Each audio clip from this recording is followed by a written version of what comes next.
All right. Hopefully. I'm trying to run a summer camp in live. At Sparks? No, I'm at Excelsior. Oh, yeah, that's right. Excelsior. How's that going? Excelsior! Most of our first weekend 2 days were indoors, so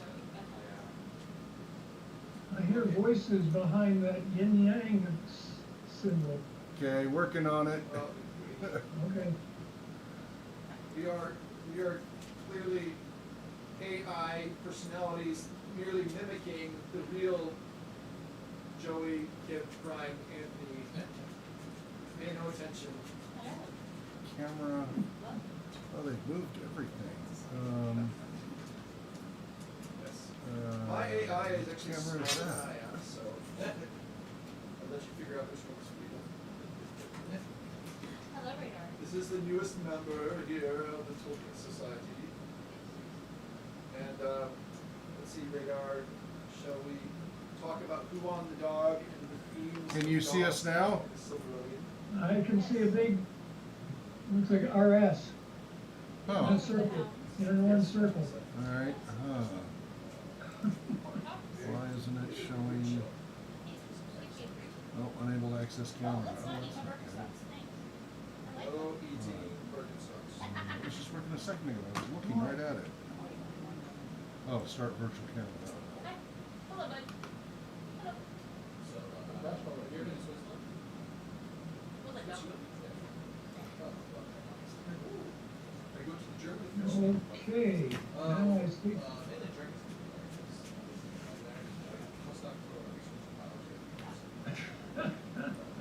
So you'll be feeling the burn, will you?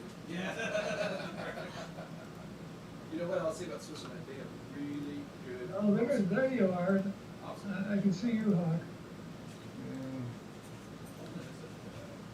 I don't think there's any cameras pointed over here. It's not, and they fiddle with my settings so much, I'm having trouble getting so I can actually do it. Ugh. Like to even see which camera thing calibrated. I can see Anthony also. With some friends as far as the village. They only have 200 people. Some walks you can while you're there. Yeah, We'll go to the countryside. Yeah, I was found that very. Yeah, we'll be hiking the dirt, which is all good. Yeah, I always feel like people would miss out if they only are in urban. Yeah. And of course, the Swiss people are pretty integrated as far as the outdoors, you know, and also very interesting. Their approach with the cantons Yeah. is very kind of similar to what we ended up adopting with the state, state government, federal government relationship. Yeah. And with the federation. Yeah. It's not really everything has been fiddled with.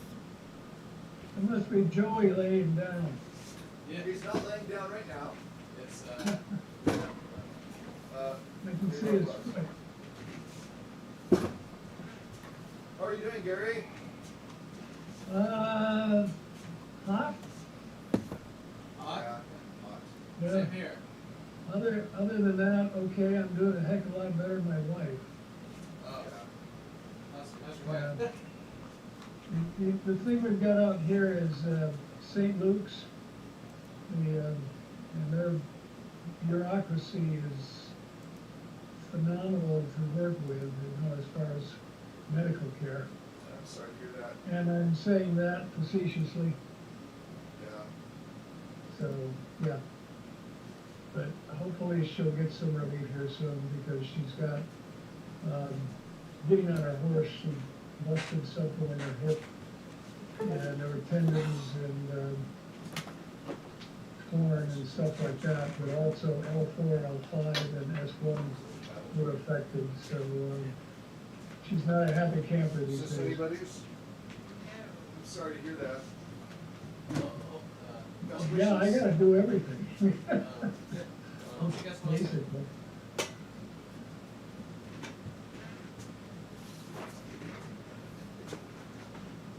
Take care of the critters and, you know, do all the housework.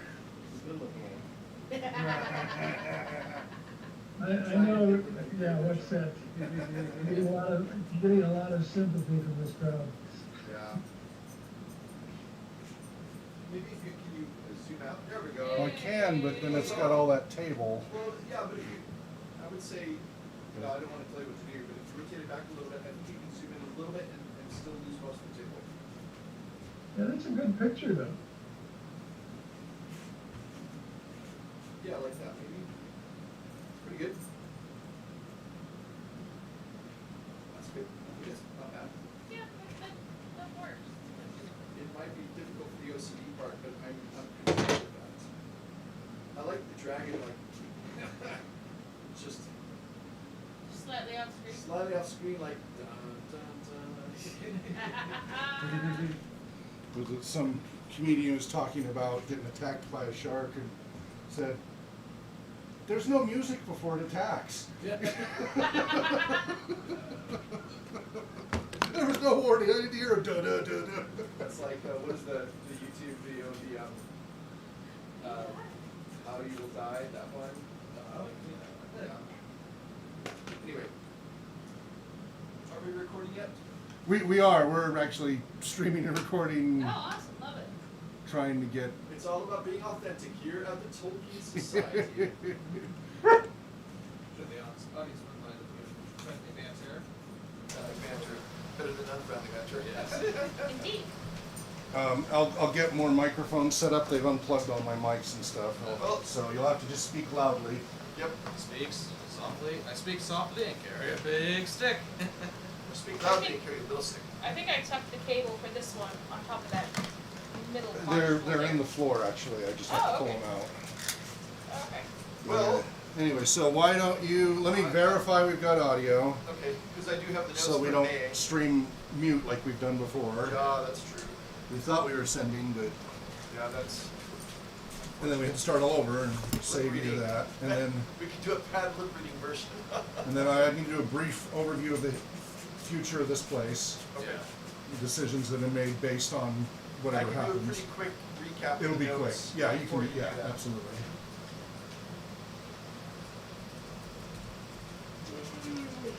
Oh, radar. I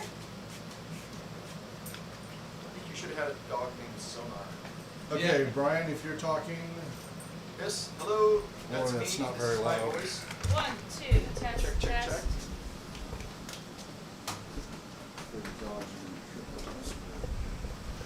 once I get that set up, but for now that should Yeah, Okay. it's a trip hazard there. do your test.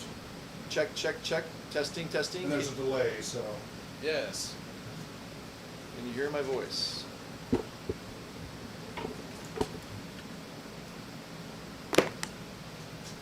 now I'm moving the microphone. Yeah. Hello, Yes. is there anybody in there? No, you can Hello? Hello. Is it me? It's there. It's not great, but they can hear it. So. Yeah. Well, what is this? That is a microphone. All right, it's Okay. enough to go Oh. ahead and start doing your It's thing, and then I'll listenable. be adding more mics. Okay. Hello and welcome to Ea Tolkien Society's monthly meeting. It is July 13th, 2024. I'm Hawk Robinson, founder of the Ea Tolkien Society, an official Smial of the UK Tolkien Society. We've been running since I think 2005 here.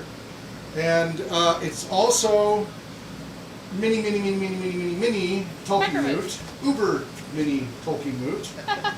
And TolkienMoot is the combination of Tolkien scholar and fandom and gaming.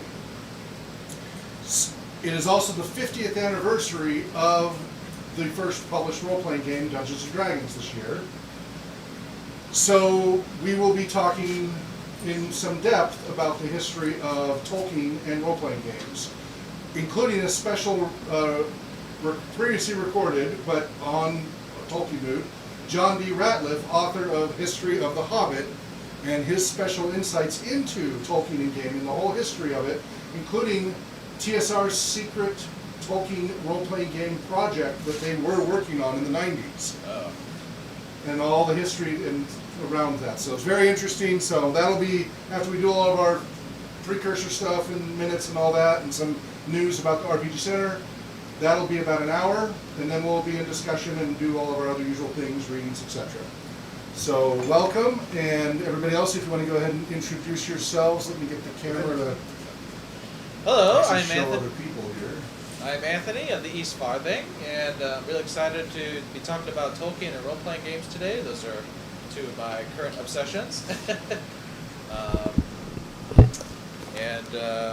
Yeah, I just love to hear from Hawk and John D. Ratliff about the history of role-playing games and Tolkien. So, Thanks, and I'm Brian, the secretary of the Smial, and and longtime Tolkien enthusiast. And I've been thinking a lot lately about the words fan and fandom, and I decided I've never actually felt completely comfortable describing myself as a Tolkien fan. It's an interesting thing. Certainly, very much appreciating the Tolkien community, whether people are casual or devoted. But since the late 1980s, I guess, that's me. All right, I'm Kip, interloper extraordinaire, and yeah, I like this stuff. Interloper extraordinaire. Yeah, I like that. Okay. I'm Joey. Welcome, Joey. Kip. Welcome. Anthony. Hawk. And then joining us remotely from... Yeah, we're, Anthony's from East Farley, and I'm down somewhere below Mortar. Did we decide you were in Harad, Gary? I think maybe in the deserts of Harad. Yeah, that's actually what it seems like here. We are in the high desert, live about 40 miles southeast of Boise, Idaho, in a little town called Mountain Home. And Yeah, I've there's one been a that's talking fan about that of little stool. I Tolkien's think it work might since have 1965, where I was introduced to it by some very unique couple who drove a yellow, not a yellow submarine, but a yellow Was it a microbus? Volkswagen Bug, and were morticians helpers while I was at the University of Wisconsin. And ever since I've been Wow. a big fan, and of course I've read The Hobbit over and over again, and also The Lord of the Rings. I think I'm on the 5th rendition of The Lord of the Rings, and I've read the other stuff too. So. I think, Gary, I think you're the only one here who actually was reading Tolkien's work while Tolkien was still alive. Yeah. yeah, Wow. Yeah. Hey. 1965. I guess you wouldn't believe me if I said I was 29. Well, it's great to have you with us, Gary. Thanks for being so dedicated to joining us, even though you're in another location. It's great to have the opportunities of doing these live meetings, even though it's a little hard sometimes when we're streaming. But we do appreciate you. Thank you for coming in. I'm going to go ahead and then read the notes from the last time we met, which was May. June had to be postponed due to scheduling conflicts. So, the Tolkien Society meeting on May 11th, 2024, we had the intro, and then we discussed various news. Joey mentioned the news that Hunt for Gollum would be coming out from New Line Cinemas, and that Peter Jackson, Fran Walsh, and Philippa Boyens are working on the this new movie set as kind of a prequel to The Lord of the Rings, between The Hobbit and Lord of the Rings. And also there was a comment from Anthony on Bernard Hill passing, who those of you who've seen the Lord of the Rings movies will remember was the actor who played the part of King Theoden of Rohan. So a great actor and definitely missed.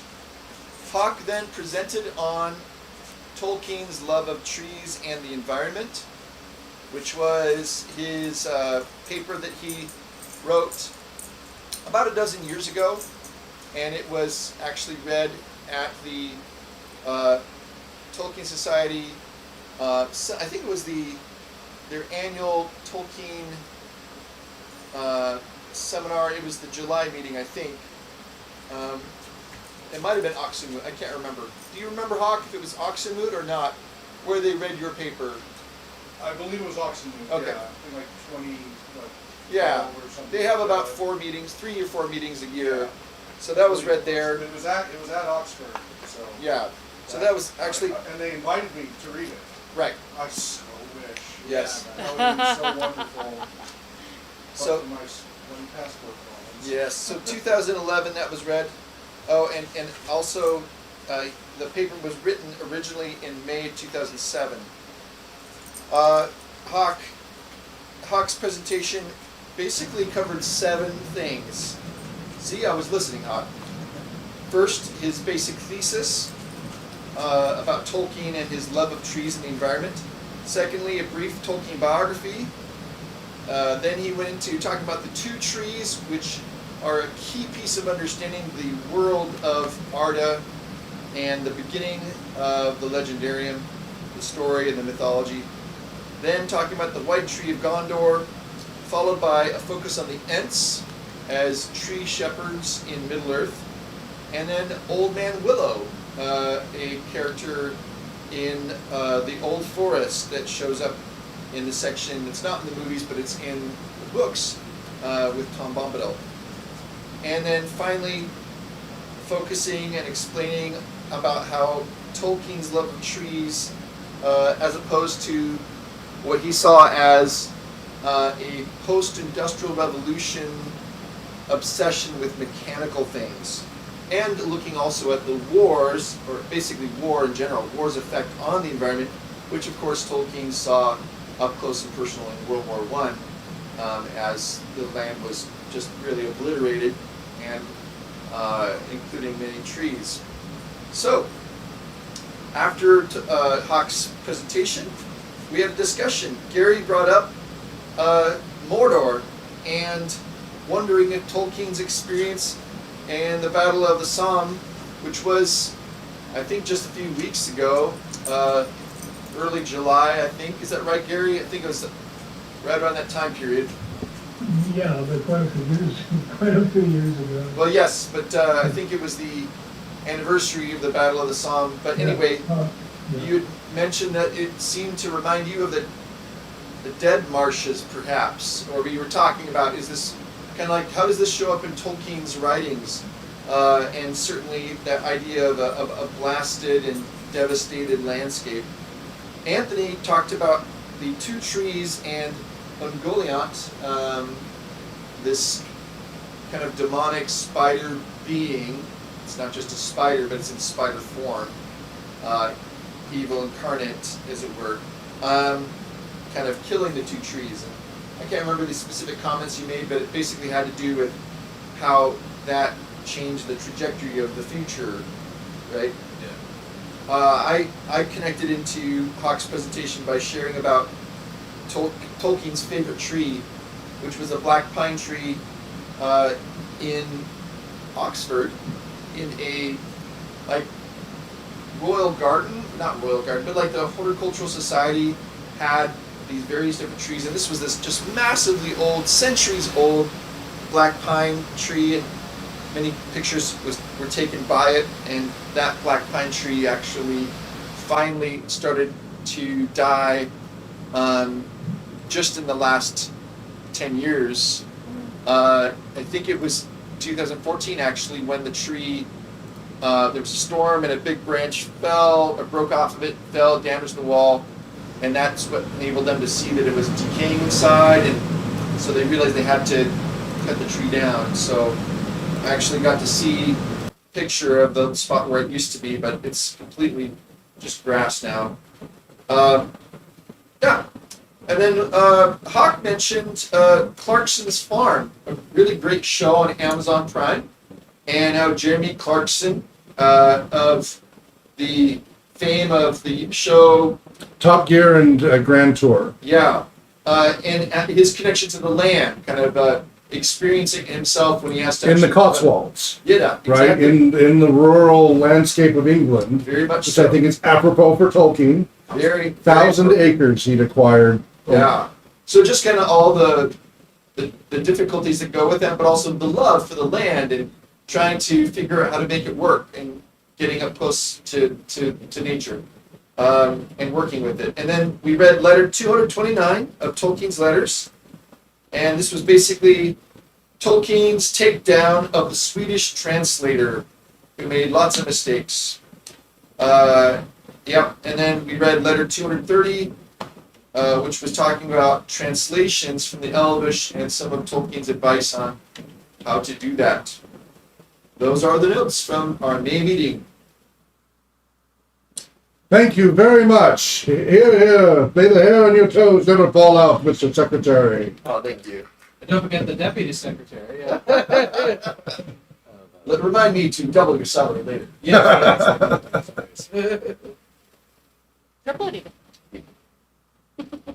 We also had, Cook just joined us from the Misty Mountains. Greetings. Hey! Hey! Chris is with us somewhere. I'm on cellular today. He has no camera. That's fine. The tree has grown out, blocking the point to multi-point internet connection to our house. So I'm here enjoying air conditioning because it's 100 degrees outside.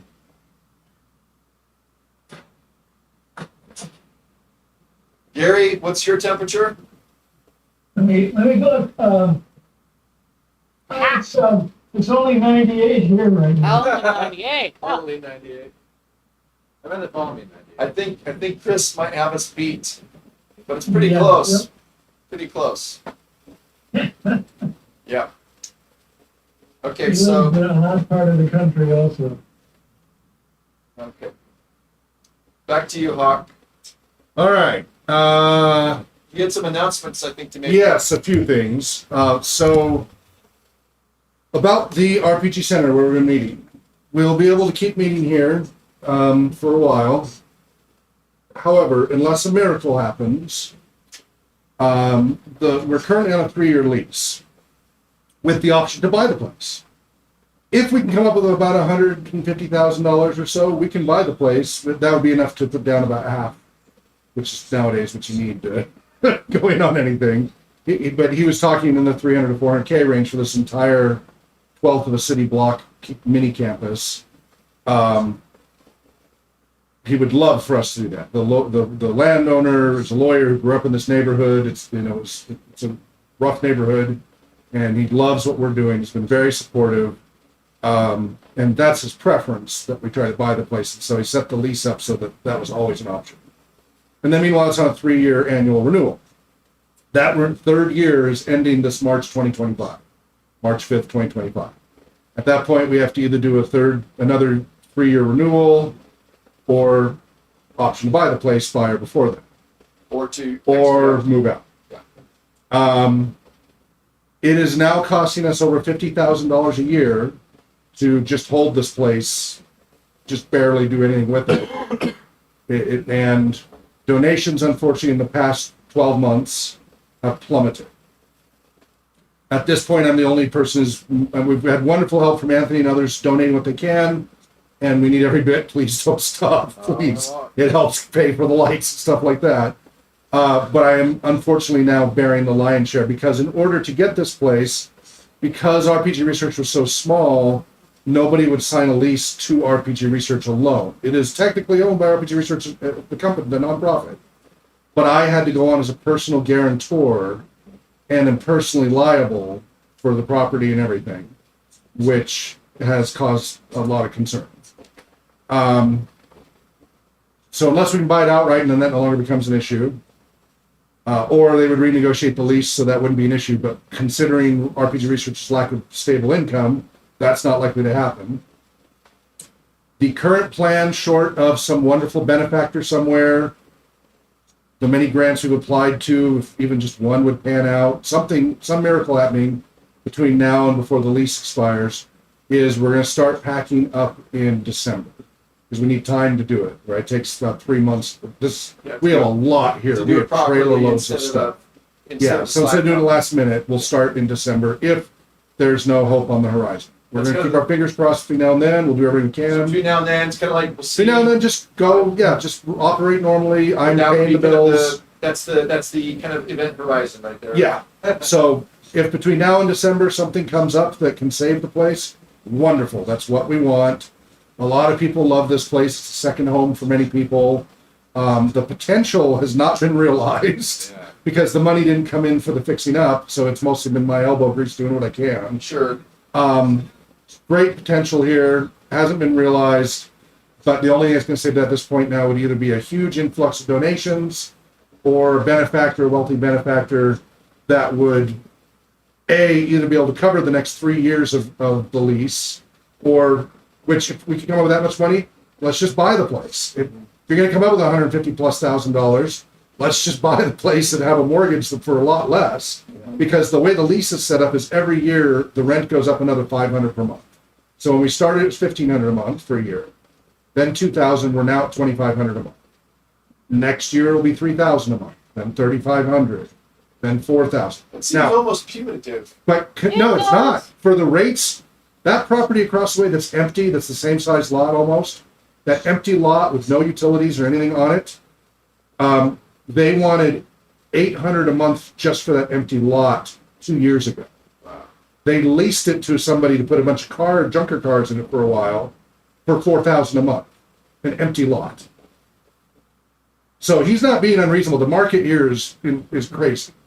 He tried to give you an He has given us the best deal entry possible. point that was easier. Absolutely, and it's called a ballooning, but it's reasonable. 500. It's considering the market right now. Okay. We're not even where he could, in theory, be at.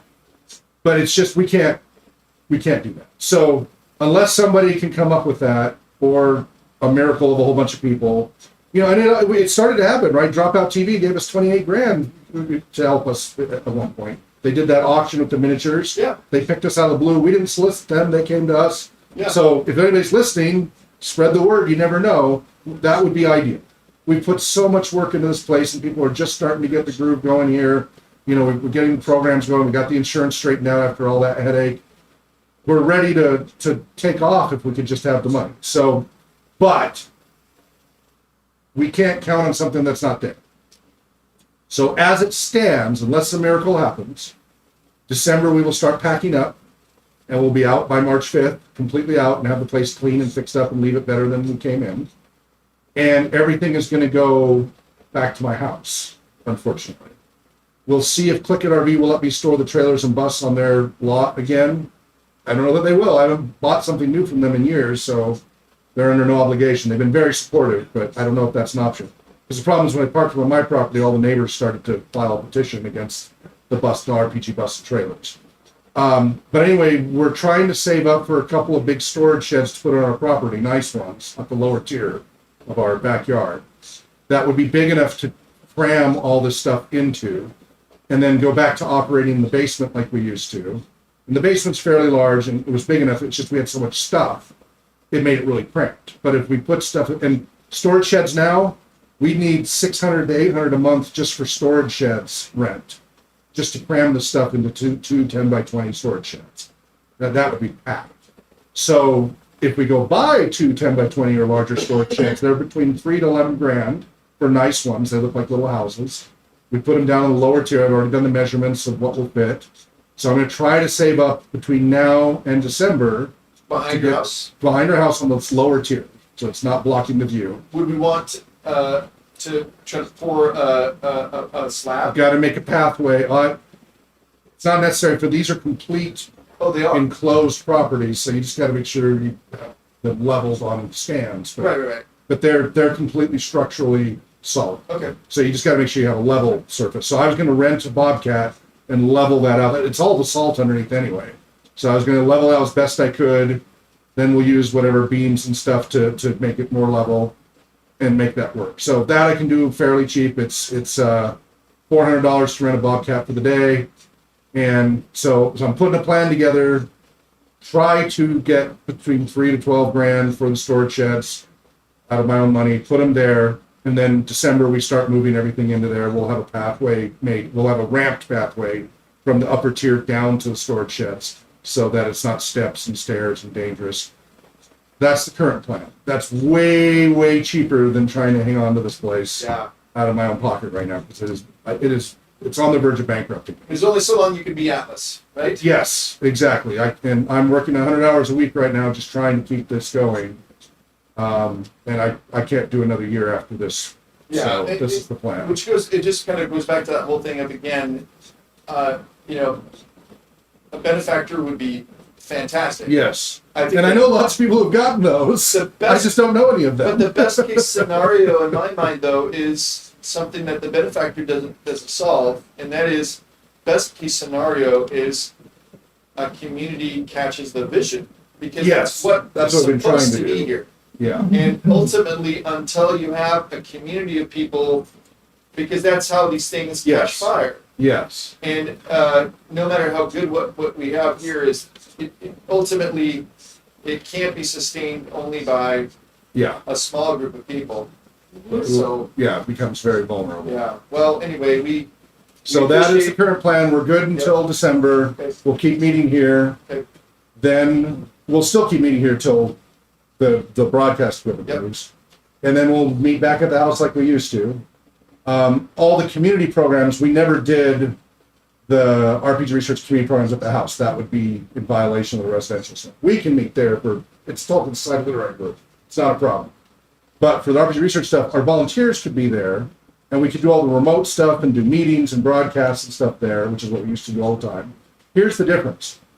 When we did that, we have the RPG trailers and bus, so we could take our programs all over the country, but especially around the area region. That operating cost per year was around $5,000 a year. Right now, we're well over 50,000. Right, it was a 10. We knew that going in. It was going to be a tenfold increase, but we thought it would improve our reach. Actually, it killed our reach because of the insurance. We've helped more than 100,000 people with our program since we've been doing these programs. We went from thousands per year, the way people track these kinds of programs, to hundreds. Yeah. It's really killed our reach. It's done the exact opposite. And it completely stopped my ability to finish the training and the books and the modules and TolkienMoot, because I've had to work so many hours just to try to keep this place open. I can't do anything else anymore. right, So it's killing every one of my programs. Everything I've started, yeah, this is just killing because I'm trying to keep it going. So unless the community can step up, this is going to go away. It has not been what we hoped yeah, it we would. gotta slim down to be able Yeah. to preserve. And we'll go something. back to what worked before, which was it's at my house. I'm already living there, but the operating costs are not big. When we get more donations, we're out there more with the bus and the trailer. So the whole reason we did that was the grants kept saying you need a base of operations that is in your house. Then we'll give you grants. Well, we tried that. Didn't make a difference because they changed the requirements. They did, Now most of them are ESG DEI requirements that we don't track. yep. We don't do any tracking of ESG DEI. I don't know what that stands for, but Environmental, social governance, and diversity, equity, inclusion. We don't track that Demographics. information. What's that? demographics. We keep very little on demographics information. Right. Yeah, Got intentionally. Yeah. We did the research for years, and we didn't find, other than age and like functional Uh-huh. assessments, we didn't find a demographic difference in how our programs work over years of doing it. So it made our surveys too long, and we weren't getting the data we needed because people overload from too much information. So by getting rid of that, we get actual data that we need where it makes difference, which is functional ability. Yeah. I just wanted to point out that it is 1:40. and that Okay. We have Oh a my 1 hour goodness, because we presentation. already started. I'm sorry. Yeah, it's okay. No, All right. thank you, Hawk. for So giving anyway, us that update. that's what's going on there. Okay, so the topic this month is kind of twofold. One is to continue, I turned on my piece. continue to connect to the works of J.r.r. Tolkien, and we're looking specifically this month at in what sense was his work, how does it overlap with role playing? This is something that, as you know, is dear to Hawk's heart and is two of his main interests in, well, many interests in life, but two of the main ones. This, of course, as a Tolkien Society, is meant to be strictly focusing on the works of Tolkien, but we do connect to Tolkien-inspired, ideas, movies, games, etc. And so Hawk is going to be sharing with us a presentation that's made, and he'll share in just a minute what it is. But the idea is we want to remember, as Hawk I think mentioned already, that it's the 50th anniversary of Dungeons and Dragons. Yes. So without any more further ado, Hawk, why don't you go ahead and tell us what we're going to be watching, and then afterwards we can have a discussion. All right. So, D&D was published in 1974. It was the first formally published role-playing game. There's free role-playing game things actually going back now to the 1800s even, with a few famous authors and such, which is now part of our training. Bronte sisters. Bronte sisters and H.G. Wells. that was the wargaming. Is it Sir? There was a Scottish author as well. Oh, Walter Scott. I think so. Yes, Sir Walter Scott. Yeah, so that's part of our training now because we found hints of they on their own basically started to create role-playing games, but then they set it aside. It never got published and went on. But we found from diaries and other things, like the Brontes created a whole world, mythical world with a map and characters and little booklets for their soldiers and Oh, wow. yeah, it's like no, those were definitely in the role-playing game. If D&D was a role-playing game, those were role-playing games too. Yeah. Yes. But they didn't go anywhere, and they weren't published. So the first officially formally published role-playing game was 1974, Dungeons and Dragons by TSR, Tactical Studies Rules, by Gary Gygax and Dave Arneson. And of course, the question that we are asking, and hopeful that your How speaker will was be Tolkien related? exactly. A big part is, while later, and our speaker will talk about this, Gygax started to deny that Tolkien had any influence on gaming, which is ludicrous. In the original editions of the books, and I don't have the originals anymore, they walked, but I have one of them, the Blackmore supplement, which has I'm very excited. Yes. By Dave Arneson. It's one of the supplements, so and this is not the same artwork. This is reprinted in a nice wooden box that they published about 14 years ago of the original books that came out. But this is from the 1970s. This is the Blackmore, one of the supplements to the original D&D game system. And this is basically how they were, though the artwork is all wrong now. And in them originally, which they had to edit out because of copyright, so the reprint doesn't have it, instead of halflings, it said hobbits. Instead of treant, it said ent. Instead of Baelor or Type 4 demon, it said Balrog. And the list goes on and on and on of directly Tolkien names. But that's obviously a coincidence, right? Yes. I mean, And it was only after they were sued Yeah. that they immediately scrambled and edited those out. And the same thing happened with the deities and demigods, because they had Call of Cthulhu mythos, well, they got sued on that, so they had to take it out. They had the Elric of Melniboné Stormbringer, Nawan mythos, that had to be taken out. Then they had the Nawan mythos with Fafford and Grey Mouser. That had to be taken out. Yes. Didn't the original creators realize that or anticipate the potential lawsuits? The 60s, the U.S. didn't really honor copyright very well. As to the Tolkien Ace books that were published in the 60s, that had pretty much nothing to do with it. The artwork had nothing to do with it. It was all trippy 60s artwork and badly edited and all of that. Copyright wasn't really honored. And then the U.S. caught up with the world copyright. And in the 70s, it started to get enforced. Yeah. And then it has gone over hills. Oh, yeah. overboard Cease and since. desist letters all over. So, so in the 70s, it was still loosey-goosey, early 70s. So they were surprised, and they were gamers. They were board gamers. He was an insurance guy, whatever. They didn't see it coming. And nobody had done this before. This was a new recreational activity. It was the first new type of game that had been invented in hundreds and hundreds of years. There's a scholar, I forget his name right now, but he lists like there's 7 games invented in the world over history. And this was either number 7 or number 8, I forget which.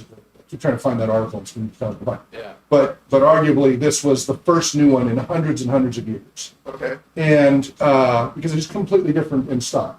So anyway, that had all this Tolkien coupling, the stories, the adventures, the Mines of Moria. It did all kinds of things that were clearly based on Tolkien, and that was okay at first. And then they got sued, and they had to start ripping that out. Well, it turns out there's actually a much more colorful history ongoing between Tolkien intellectual property and the gaming, role-playing gaming community. And we have a wonderful, we had a wonderful guest speaker at TolkienMoot 2008. Oh, sorry. MerCon 4, I think it was, with the author of, oh, my books are all half packed up here. The Annotated Hobbit, right? No, the History of the Hobbit. History of the Hobbit. History of the Hobbit. Yes, the 3-book set. Yeah. John D. Ratliff. Those 2 stacked boxes are also open books. Yeah, where's all my Tolkien?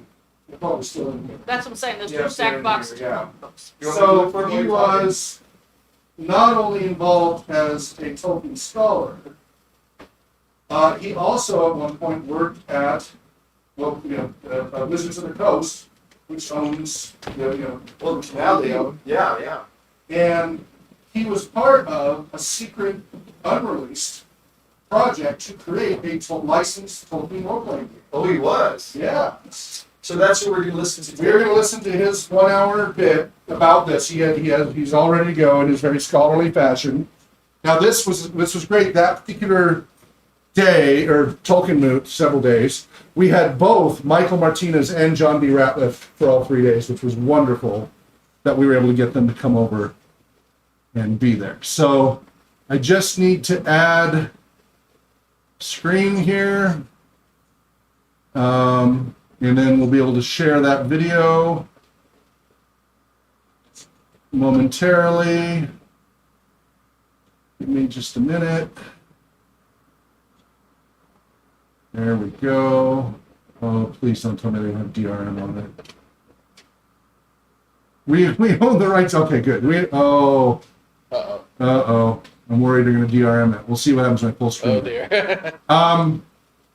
When I do that, actually, maybe if I share it from here, because we want the others to be able to see it in the room. So this is the one, and you can see this on our YouTube channel. This is with Michael Martinez and John D. Ratliff together, which is great. If you haven't caught it, catch it.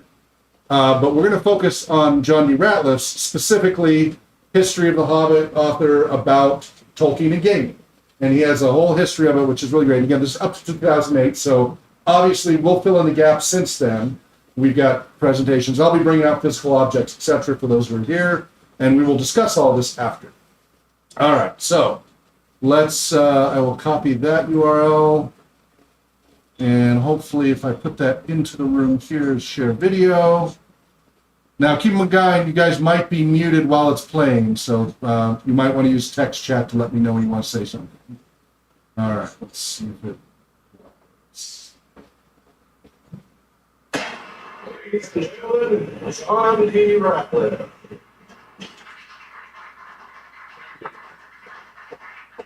I titled my piece, A Brief Sad History of Tolkien Role-Playing Games. So feel free to just interrupt at any point. I was going to read through and then do questions at the end, but if something catches your attention, flag it down. We'll just talk about it then. When deciding an appropriate topic for my talk, I considered various possibilities for my 17 years in the industry, 28 years as a gamer, and 35 years as a Tolkien fan and scholar. And ultimately decided it would be fun to combine all of these and share with you some stories from an insider's point of view about the long, sad history of various Tolkien role-playing games, including some I worked on that never saw the light of day. So here goes.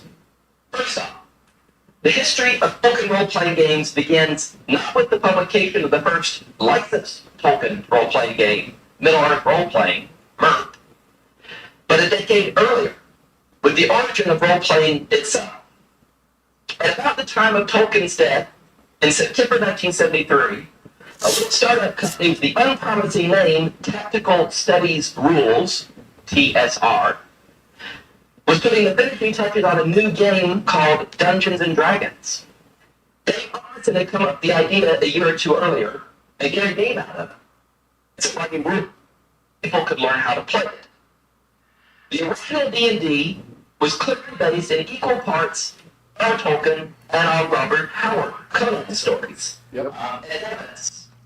This is what's called a fantasy supplement, part of the chain of rules that came even before D&D itself that turned into D&D. The first two sentences. Most of the fantastic battles related in novels more closely resemble medieval warfare than they do earlier or later forms of combat. Because of this, we are including a brief set of rules that will allow medieval miniature war gamers to add a new facet to the hobby and either rewrite the epic struggles related to J.r.r. Tolkien, Robert E. Howard, and other fantasy writers, or devise your own world and conduct fantastic campaigns and conflicts based on it.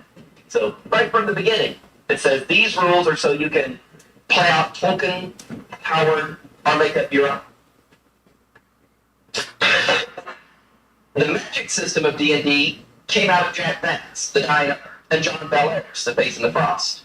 The attitude was copied from Fritz Lieber, the Foppert and Grey Mouser series, and they threw in bits and pieces of Pratt de Camp's Complete Enchanter, Paul Anderson's 3 Hearts and 3 Lions, and various other pulp writers. Most of these influences were openly acknowledged, both then and later. For example, the final appendix in the Dungeon Master's Guide from 1979, Appendix N, Inspirational and Educational Reading.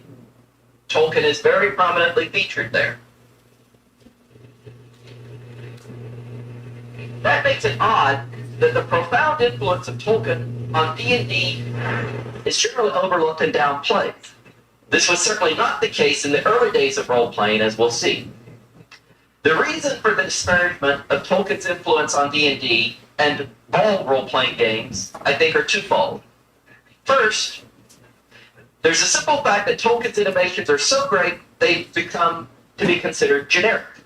Generic fantasy often is another phrase for Tolkienian fantasy. They only appear to be generic because modern fantasy is something Tolkien himself largely created. He's the example that defines the whole category. The very idea of the player character party, a group of diverse individuals of different races with different talents and specialities who set off on an adventure together, is uniquely Tolkienian. It's an innovation unprecedented in earlier fantasy, where you either get a hero or a hero and a sidekick. Tolkien influenced fantasy and gaming so profoundly we take his imprint on other authors for granted. His impacts become invisible. Look at how many people spell elves and dwarves with a V instead of elves and dwarfs. Elves may be due to Dunsany, though I doubt it, but dwarves is Tolkien's invention. A lot of people use it without even realizing. The spelling dwarves was invented, yeah. But it's completely consistent with knives. It is. That's why he used it. You have wolves, knives, dwarfs. And he said that doesn't make any sense. It should have been dwarves. And so he invented that spelling. This kind of handicap thing, that comes from the word? No, that comes from the old usage of the language, that various terms for midget or dwarf are traditional English that go back for centuries. But the plural was dwarfs with an F instead of dwarves with a V. Nowadays, more people actually use dwarves than they do dwarfs. And that's just a sign of how much Tolkien has permeated the language, especially in gaming, especially in fantasy. Yeah, point of interest. Shakespeare used elves, but it didn't catch on. Elves is genuine old-fashioned English. Spencer has elves, not elves. But after Spencer's time, it died away, and elves became, when Tolkien was a young man, everybody referred to elves. Lord Dunsany was hearkening back to very old literature. He did prefer elves because he also liked old-fashioned. But not many people read Lord Dunsany anymore. I don't think people picked it up from him. I think they picked it up from Tolkien. By the way, Dunsany was one of Tolkien's favorite fantasy writers. Tolkien might have got elves from Dunsany, but I think he got it from Spencer. I think he got it from the genuine old literature. So there are things that you see in every role-playing game that come from Tolkien, and people don't even realize it because it's just part of role-playing. It's just part of the whole medieval fantasy role-playing. Also, there was a deliberate attempt in later years by Gygax and others that continues to the present day to play down Tolkien's influence. Most notoriously, in Gygax's famous editorial from the March 1985 issue of Dragon magazine. It's called The Influence of j.r.r. Tolkien on the D&D Circle R and AD&D I Circle sent this R. article by email. Why Middle-earth is not part of the game world. We can come back to this later if you like. It's quite an interesting little piece. In this, Gygax argues Tolkien had no discernible influence on the development of D&D. Aside from a few similarities based on Gygax drawing on the same sort of sources Tolkien himself had used. Now, there are 3 theories regarding this claim, which was met with incredulity at the time, more or less universally dismissed ever since, being belied by the evidence. First is what we call the cocaine theory. The widespread belief that years of rumored drug abuse during Ea Gygax's time heading up TSR's Hollywood branch had addled his brain. The second is that Gygax simply forgot by the mid-1980s how he created the game in the early 1970s. Certainly his story changed a number of times over the years. The general trend of the changes is to shift credit away from others, like Dave Arneson, and onto himself.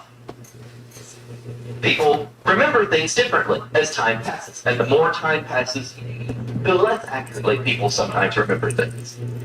Maybe he simply resented sharing credit with Tolkien. The third, in a word, is lawyers. A fear of lawsuits if a good case could be made for D&D's debt to Tolkien's work. I see nodding. Yes. 2 things real quick. One is Sunday, I'm going to be playing an interview with Jerry Gygax years ago before he passed away this year. Yes. From a documentary called Cooper, a documentary about game research. Oh, I'd like to see that. So I have that, and that'll be here Sunday night. Does he make any reference to this issue? Or? Specifically, like about the drugs and like where it can get all I'd be very interested to see that. I'm going to have a short one of the other theories a little more. Yes? Last year, I read in the rules that's a Christina document about discovery by archaeologists of 2 castles in Europe that were modeled on Longorian and Anti-gay? Yes. and I put that shit on the line. And someone who had read the essay was involved with Gygax's form, pointed into my essay, and he recognized the region that I was describing. That's Michael And Martinez. he was reminiscing about how he'd seen all these castles, and he had never made, realized that they were that ancient. Unfortunately, when the truth came out, apparently there was some sort of a flame war, and the guy who turned them on to the essay was thrown off their discussion. Oh, that's a shame. The obvious Tolkien connection was there for people who were still deeply involved in Tolkien. Sure. Who were so deeply involved, it was just something very unrecognizable. And I guess I hadn't looked at Tolkien in a long time. I think it's very likely that it's something he was well into at the time he was creating it, but he was writing his own novels. By the time he was writing articles like this, he drifted a long way from that source material. Generally, instinct creating the right ones, creators, to yourself, the credit for your work and not credit that way. I want to stress it's probably right. One, it also makes sense if you can tell more the credit for himself to be the big guy. Yeah. Like I said, I think there are several things at work, and one of them is you remember your part in it better than you remember other people's part. And so the longer you get from it, the more you remember what you did, the more things get blurred. So I think it's very normal. The switch from hobbits to halflings, and then D's demigods from the threatened lawsuits they had from. Yes. And I had to pull out the Nolan Day and the mythos from the Ellard series, the Hunter series, and the Lovecraft series, exactly. Those Are we muted right now? And ever since then, they became much more gun shy about borrowing from other words. Things were very casual and freewheeling in the early days. Oh, wow. All right. It's completely gone from here. No matter. What? Let's see. There are lawsuits in case any good case could be made for D&D's that Tolkien work. And as we'll see, he had excellent reason, based on personal experience, to believe this was a very real threat. Which might explain why he was so adamant about denying any Tolkien influence in the 1985 piece, while freely admitting influence from a number of lesser writers. But no matter how much Gygax might have denied it later on, Tolkien's fingerprints are all over the original D&D. Look at the 4 player character races from the original 3-booklet set. They came out in 1973-74. Men, dwarves, elves, hobbits. Wow. Those are the 4 things you can play. Fascinating. Yeah. All of them are in Tolkien. 3 out of 4 directly derived. The way they're treated in here, it's clear that they directly come from Tolkien's work. And just breaking the chronology for a little bit, you find the same kind of dominance in the first edition AD&D Player's Handbook, which added half elves from Tolkien, half orcs from Tolkien, and gnomes. 2 out of the 3 directly, unambiguously come from Tolkien. The single non-Tolkien race turned out to be the most unpopular player character race throughout the 30-year history of AD&D. They finally dropped it this year with the 4th edition. The only thing that you didn't come out Tolkien turned out to be the most unpopular part of the player character set. I don't think that could be a coincidence. There are people that like gnomes. It's, there's nothing quite like a gnome, but it is un-Tolkienian. And a lot of people do sort of have a Tolkien mindset when they turn to D&D. Yeah. So you believe that basically the teal was like, only the reason it made sense what you're saying, but the gnome was just like it's what you read, dots, and also the Yes. The others kind of cohered because Tolkien prepared us for thinking of them as all being in relation to each other. And when they added gnomes, they didn't really make gnomes make sense. They were sort of an outsider, which made them fun to play as an outsider race. It took until they created Dragonlance to actually make gnomes sort of fit in a world. Everyone did a great job of making gnomes make sense, fit in with all the other races. But by that time, gnomes already had the reputation. Yeah. Well, so you say some paper and stuff like that comes from Tolkien?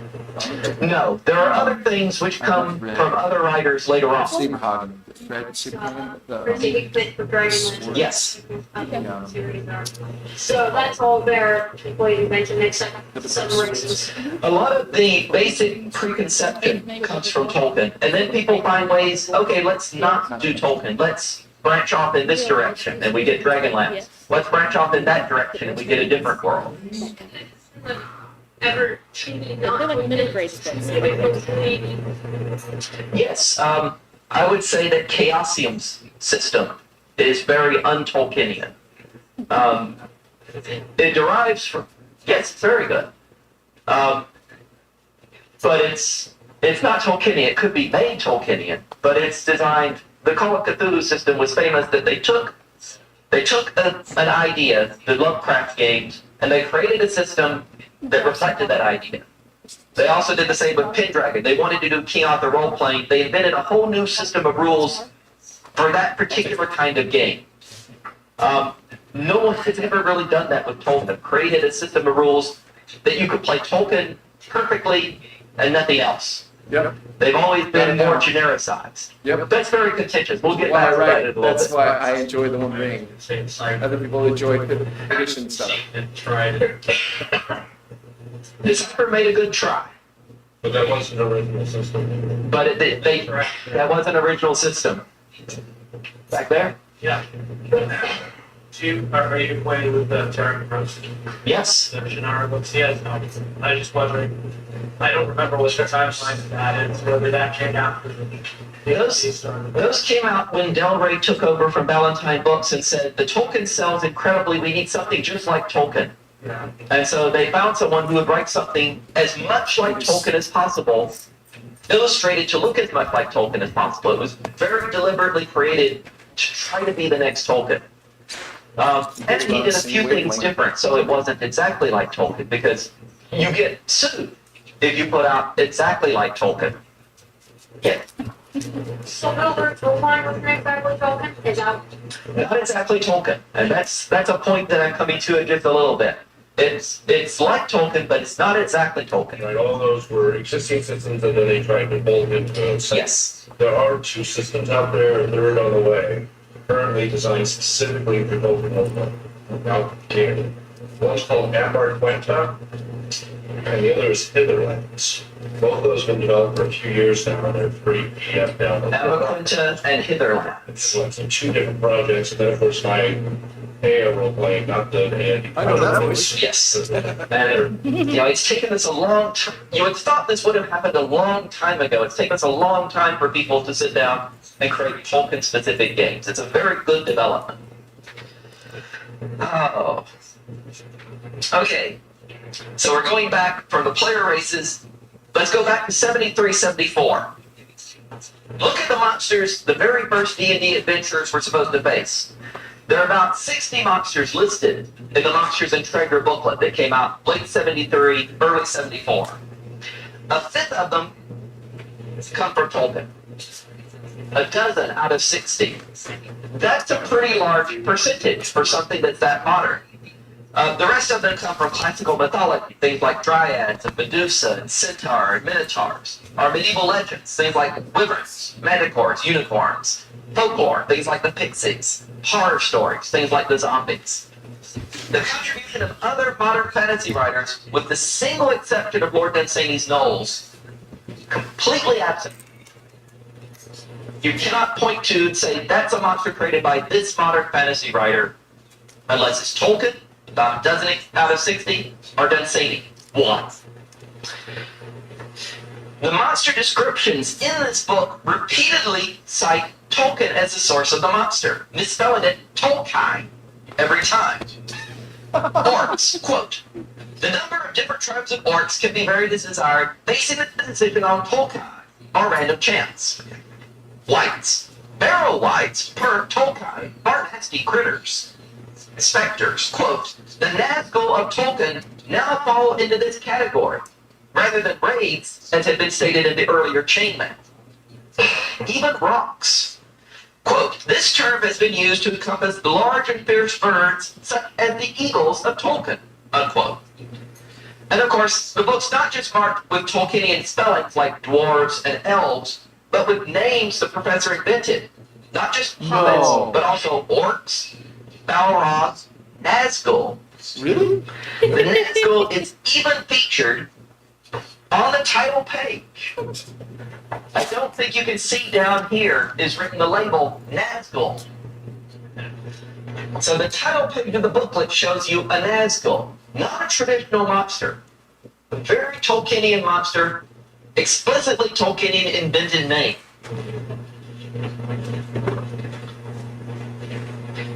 That tradition continued in the early supplements. Greyhawk, which was supplement 1. Eldritch Wizardry, which was supplement 3. Early printings of the D&D basic set by j.r.r, which was 2nd edition D&D. Even the artwork that had appeared back in this original fantasy supplement. I don't know how well you'll be able to see it, but there's this picture of a Everybody look, guys. by a knife that might look slightly like this picture of a dragon being chased by Farmer Giles. Correct artwork. Oh my, this is Tracy. Farmer Giles. But they slightly changed the Oh my goodness. This is from 1972. The rules that turned into first edition D&D was illustrated by an illustration copy. I missed this guy by 1 year. Farmer The Giles. very next Tolkien Moot was the first one I came to. That's a pretty good indication that they knew their Tolkien, not just Lord of the Rings, Hawk, where is he but now? lesser known works as well. Oh, really? Now, not only was D&D in the first incarnation riddled with Tolkien borrowings, TSR even put out a board game, The Battle of Five Armies. 1976. This is where the dwarves, the elves, the men, the goblins, the wargs, the giant of Bjorn fight various Where did he get permutations this? of the I'd like great to battle know. from the Hobbit. This year's Murkon theme being dwarves, I should note my favorite variation of the rules listed here is the all-dwarf one, where the dwarves try to fight off Smial's original attack against the Lonely Mountain. This includes a special rule. Quote, for this scenario, Smial may only be killed by bow fire. Note, in this scenario, the dwarves have no bow. So you think about how many times you need to play that before you figured out who you want to play in that game. And it's not the dwarves. The only thing missing from that game is the Hobbit. There's no counter for Bilbo. Bilbo and the Hobbit is not mentioned anywhere in the rule books. It's like you put on the magic ring and disappeared out of the game altogether. So you have a game based on the Hobbit with no Hobbit in it. So, in the years immediately following D&D's creation, TSR borrows heavily and openly from Tolkien. Sometime in 1977-78, things changed. Words like Hobbit and Ent and Balrog suddenly disappear out of the reprintings of those little digests. They're replaced by Halfling and Treant and Type 6 Demon. Type 6 Demon was a Balrog for about the first 4 years of the game. Suddenly, this changes. We hear no more of Nazgul, but only of Spectres and Wraiths. There are no more Tolkienian board games like the Battle of Five Armies. These changes were only on the surface, as is shown by the first hardcover role-playing game book, the AD&D Monster Manual, which came out the end of 1977, describes halflings as falling into three subgroups: hare-feet, stout, and tall fellows, which corresponds exactly to Tolkien's Harfoot, Storm, and Fellowhide. So what happened? The answer can be found obliquely in Kristen Thompson's excellent book, The Frodo Franchise, which came out in 2007. It's a history of the making of the Peter Jackson movies. In her account of the way film rights to Tolkien books got sold and resold to various filmmakers and studios, she describes how finally Saul Zaentz bought both the film and film merchandising rights in 1976. And by 1978, had set up Tolkien Enterprises to handle all licensing based on the Bakshi film. Everything from Lord of the Nazgul piggy banks to puzzles that when you put it together made a photo of Tolkien himself. This is important because conventional wisdom ascribes to the Tolkien estate a reputation for laying down the law and descending like a hammer on people who use Tolkien names and characters without approval. In fact, in almost all cases I've been able to trace, this is not the Tolkien estate, that is the Tolkien family, but Tolkien Enterprises, or Saul Zaentz, a man famous for having once sued John Fogerty for sounding like himself. You know the Creedence Clearwater Revival story? No need to go into that then. Given the uncertain state of Tolkien copyrights in the 1970s, which is another story we can come back to later if you like, it's almost certain that it was not the Tolkien estate, but rather Zaentz's Tolkien Enterprises that sent TSR their cease and desist, somewhere back around the end of 1977. Whereupon Gygax and company at once filed the serial numbers off. Except in a few odd cases such as orc, which they ludicrously began to claim came not from Tolkien but from an Irish word for pig, which led to silly-looking pig-snouted orcs in the monster manuals. Because if they could prove it came from a different source, they didn't have to change it. And to Mithril, which they simply decided to misspell. Oh, no. There was Mithril in the original game, suddenly it became Mithril. Surprisingly enough, that worked. Otherwise, they went their merry way. The advent of Tolkien Enterprises into the story complicates things. Most people don't realize almost all the Tolkien-related items they see, aside from books and some calendars, are not approved by the Tolkien estate, but instead are part of film licensing, over which the state had little control, due to poorly defined licensing right in the original contract Tolkien signed back in the 1960s.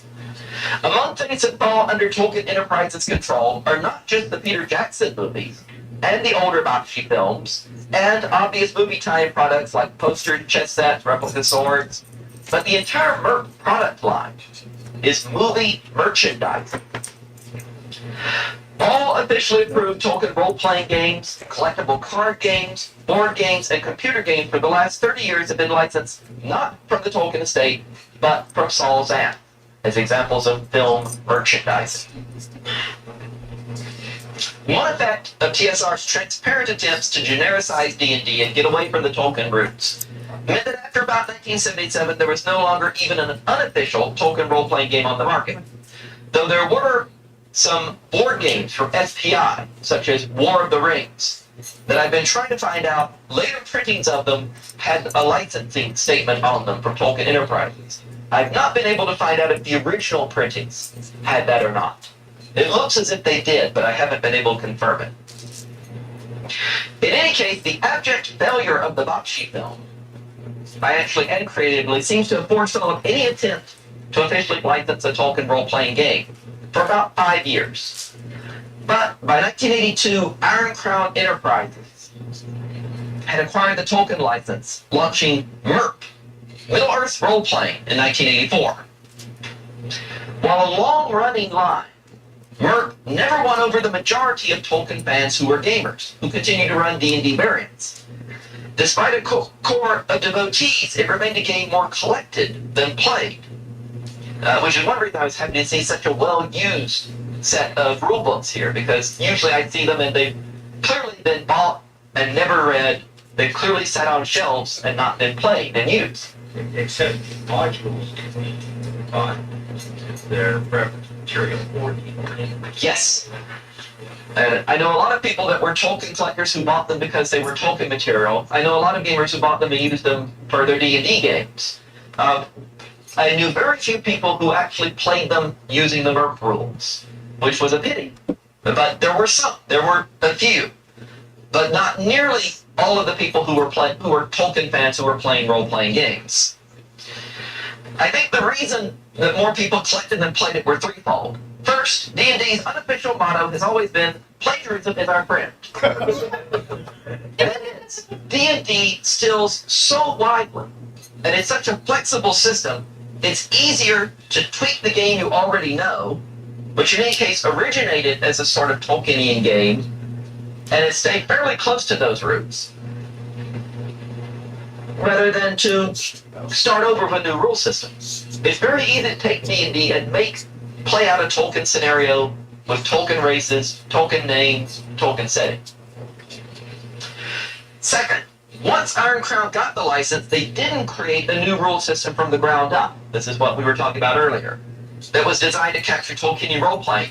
Instead, they adapted their house system, Rolemaster, which itself had originated as a D&D variant, to Tolkien's world. As proof, Iron Crown began releasing Tolkien modules as early as 1982, such as Angmar, Realm of the Witch King. They did not release the rules to play them with until 1984, 2 years later. So they were actually releasing adventures and source books for MERP before there was a MERP. Did you see there is no MERP logo up here? Yeah. To be used with the Once the MERP rules were out, all the Rolemaster rules in here worked. They were made as compatible systems. So you wound up with a form of Rolemaster adapted to Tolkien, rather than a new game designed to play Tolkien. And I should just point out, I didn't bring very many because there's a limit, but the beautiful Rolemaster map, MERP map, which I have right side up, shows one feature of the way MERP developed Tolkienian role-playing. If you look at the part of the map they adapted from Tolkien, you'll see the coastlines are relatively smooth. Everywhere that it goes off of Tolkien, it turns out Middle-earth has fjords. There are fjords to the north and fjords to the south. Fjords here, fjords... Every place that's not directly from Tolkien, while a beautiful map, is fairly un-Tolkienian. The way MERP developed the line was very distinctive, but it did diverge a good deal from Tolkien's own. And this was just interesting. This was the first MERP product I picked out. This is a still from the Ralph Bakshi movie to show how closely tied. People don't think of MERP as being connected to the film at all. but one of the very early Merc products, in fact, had a film cover. Okay. The decision to using the pre-existing system rather than create a new Tolkien-based game led to some disconnects, the most serious of which is the presence of animus, or clerics, as one of the core player character classes. Tolkien's works are resolutely devoid of clergy, spellcasting or otherwise. Remember, this is back in the early days. The Silmarillion has not been out too long at this point. Finally, third, since this was an official license, the modules and source books could use names of places taken directly from Tolkien's works. No halflings, no Mithril. You could have hobbits. Iron Crow's decision, probably dictated by the terms of the license, to stringently avoid the actual time and story of Tolkien's books, meant we got no adventure of Aragorn, no epic box set allowing you to play through Bilbo's journey, or the various component quests that make up the Lord of the Rings.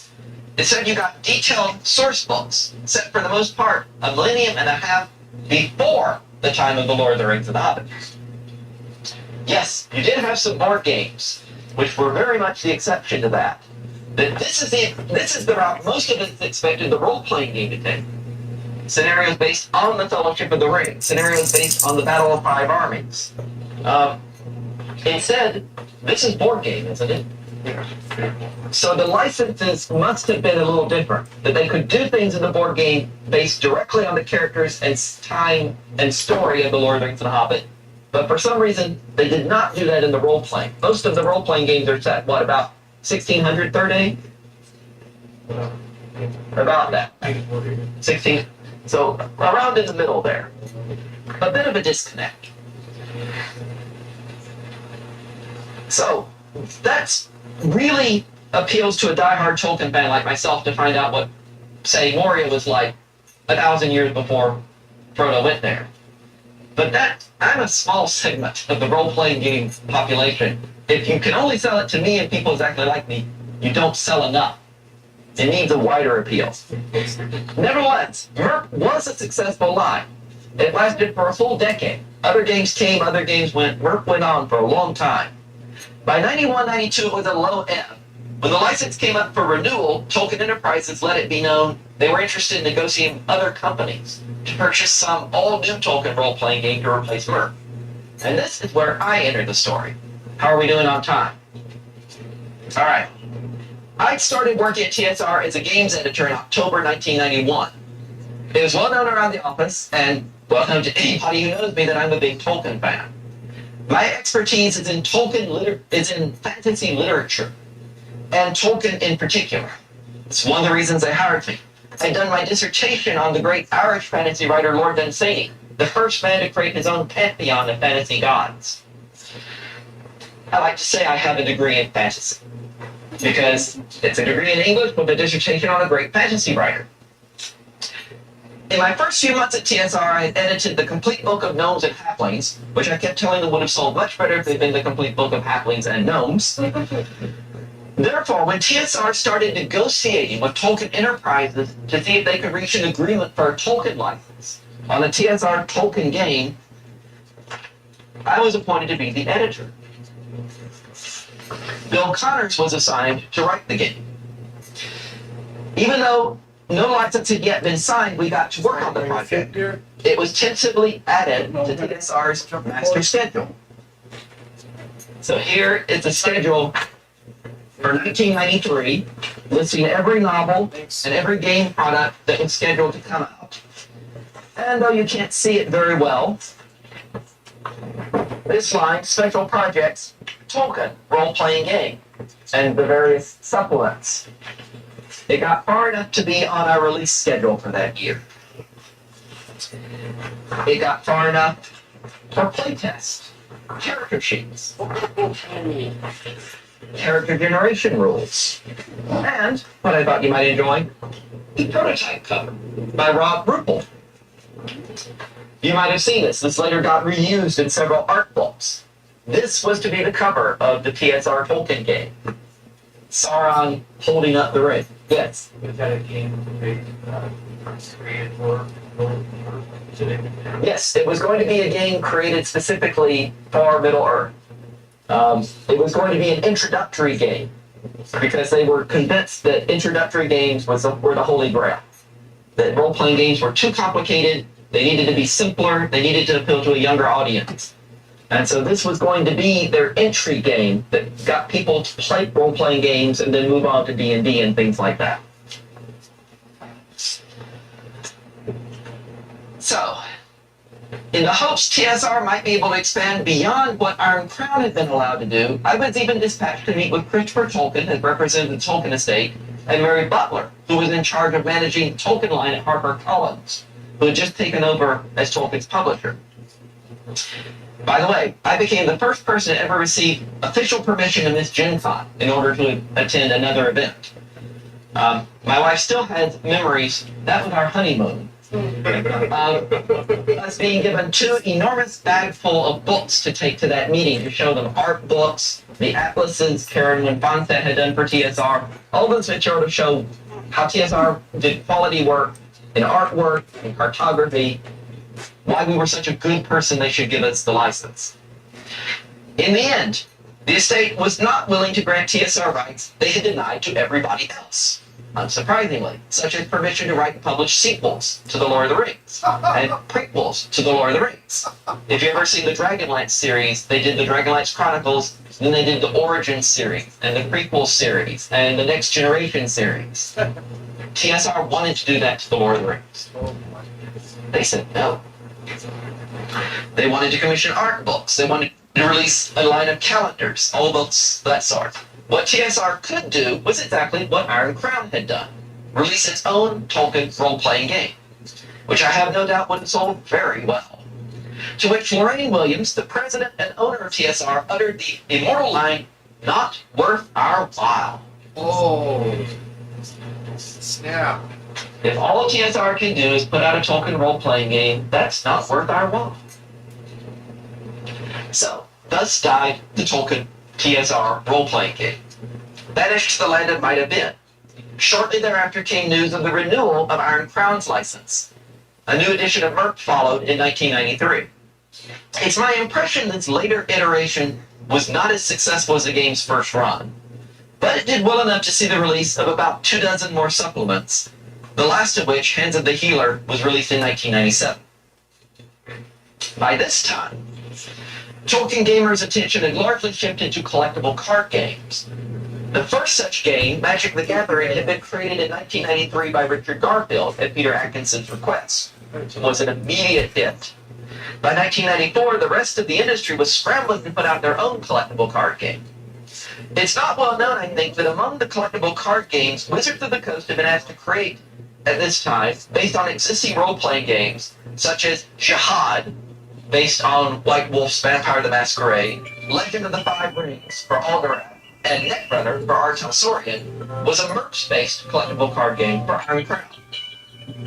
After a year or so, Wizards decided not to do the Tolkien card game after all, and the sub-license rights reverted to Iron Crown, which immediately put together Middle-earth The Wizards in 1995 to great success. This remained one of the best-selling collectible card games for several years. Despite the great success of Middle-earth The Wizards, the associated role-playing game languished. It either quietly lapsed, yes, the Tolkien Quest books. Yeah, those are It's awesome. also related to the attempt to make it. Yes, they did do an introductory system not long after they relaunched the game, or just... Yes, I believe this is right when they relaunched the game, a much simpler version, their own entry-level version of the Tolkien game.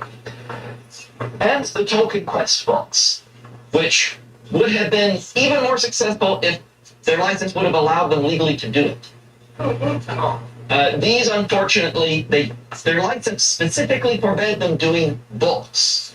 They could do modules, they could do rule books, they could do anything that was in a softbound format, or they could not do anything that was in a novel format. They regretted it. You might have noticed they did 2 or 3 Tolkien Quest books, and then they suddenly changed to being Middle-earth Quest. Because while Tolkien is a very specific name, Middle-earth you can claim comes from traditional Middle English. So while these are very well done, and they were very popular, they didn't have the license to actually release them. So this did cause them, unfortunately, some trouble.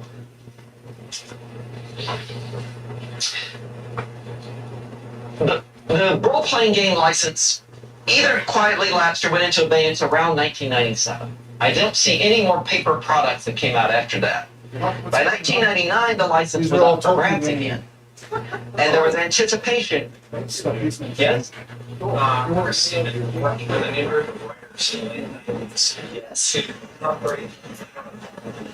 And the negotiations of the licensing because of the business disrupted the higher ground enterprises.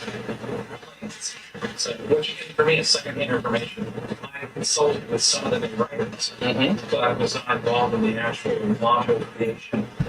Had that third generation verb come out, it would have been almost indistinguishable from Tolkien scholarship-based analyses of the. Okay, so second edition was sort more or less seen its run, but they were preparing third edition work.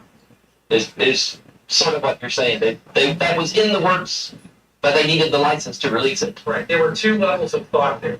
Iron Crown Enterprises was simply trying to renew the license. And I knew from another company under which I was under contract that Tolkien Enterprises was trying to pull all the licenses so that they didn't increase the fees. Yes. And the writers were sick and tired of the pseudo Middle-earth work. And they had prepared extensive research based on all the Tolkien books for modules. They had Wandering Elves modules, they had Dominion modules, they had a lot of stuff that would turn heads.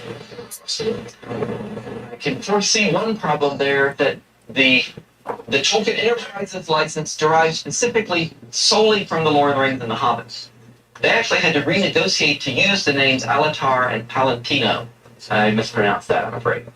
The two blue wizards that were used in Middle-earth, since those do not appear in the Lord of the Rings, but in Unfinished Tales, they had to specifically license those separately. You're not allowed, when writing a work product, to cite one of the History of Middle-earth books, or the Silmarillion, or Unfinished Tales. All of those are outside of the license. They were not going to do it that way. Okay. So that's a problem, that there's a lot of material that you can't use and you can't take into account because it's not covered by what you have the right to use. For example, when I was working on a Rohan book, I couldn't draw on anything about Rohan that was in Unfinished Tales. You don't want to write anything that would contradict things you know from Unfinished Tales, but you cannot include any of that material because you don't have a legal right to. You can only draw on Rohan material that's in the Lord of the Rings, which fortunately is a lot of material if you include the appendices. Anyway, the Tolkien license was up for grabs.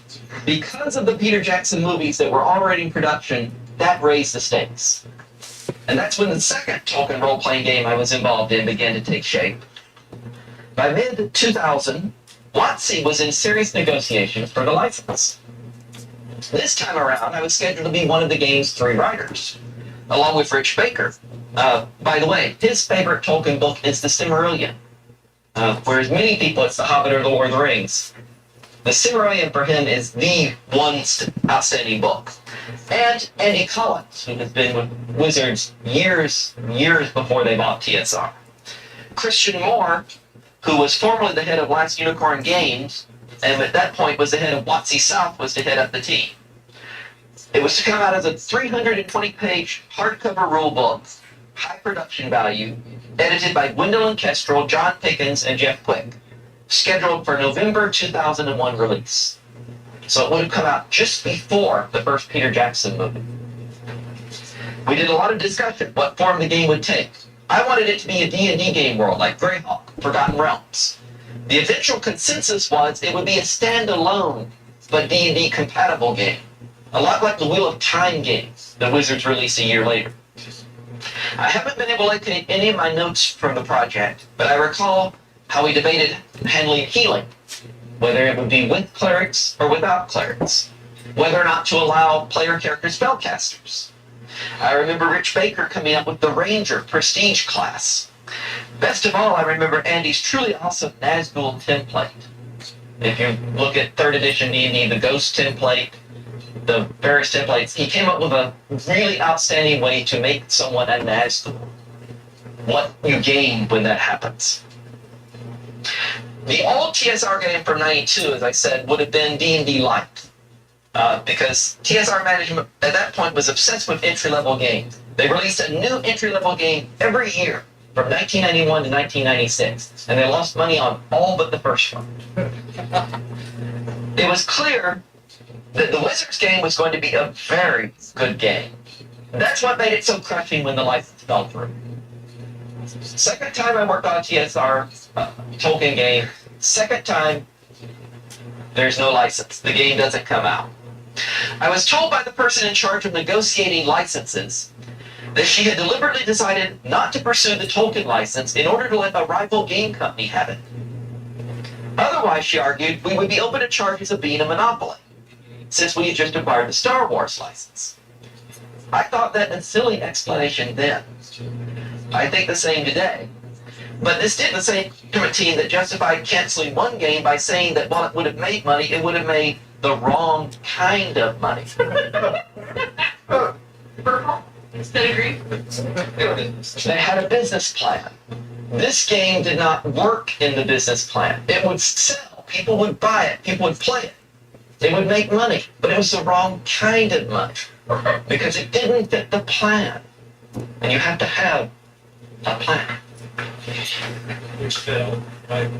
Yes. Unfortunate.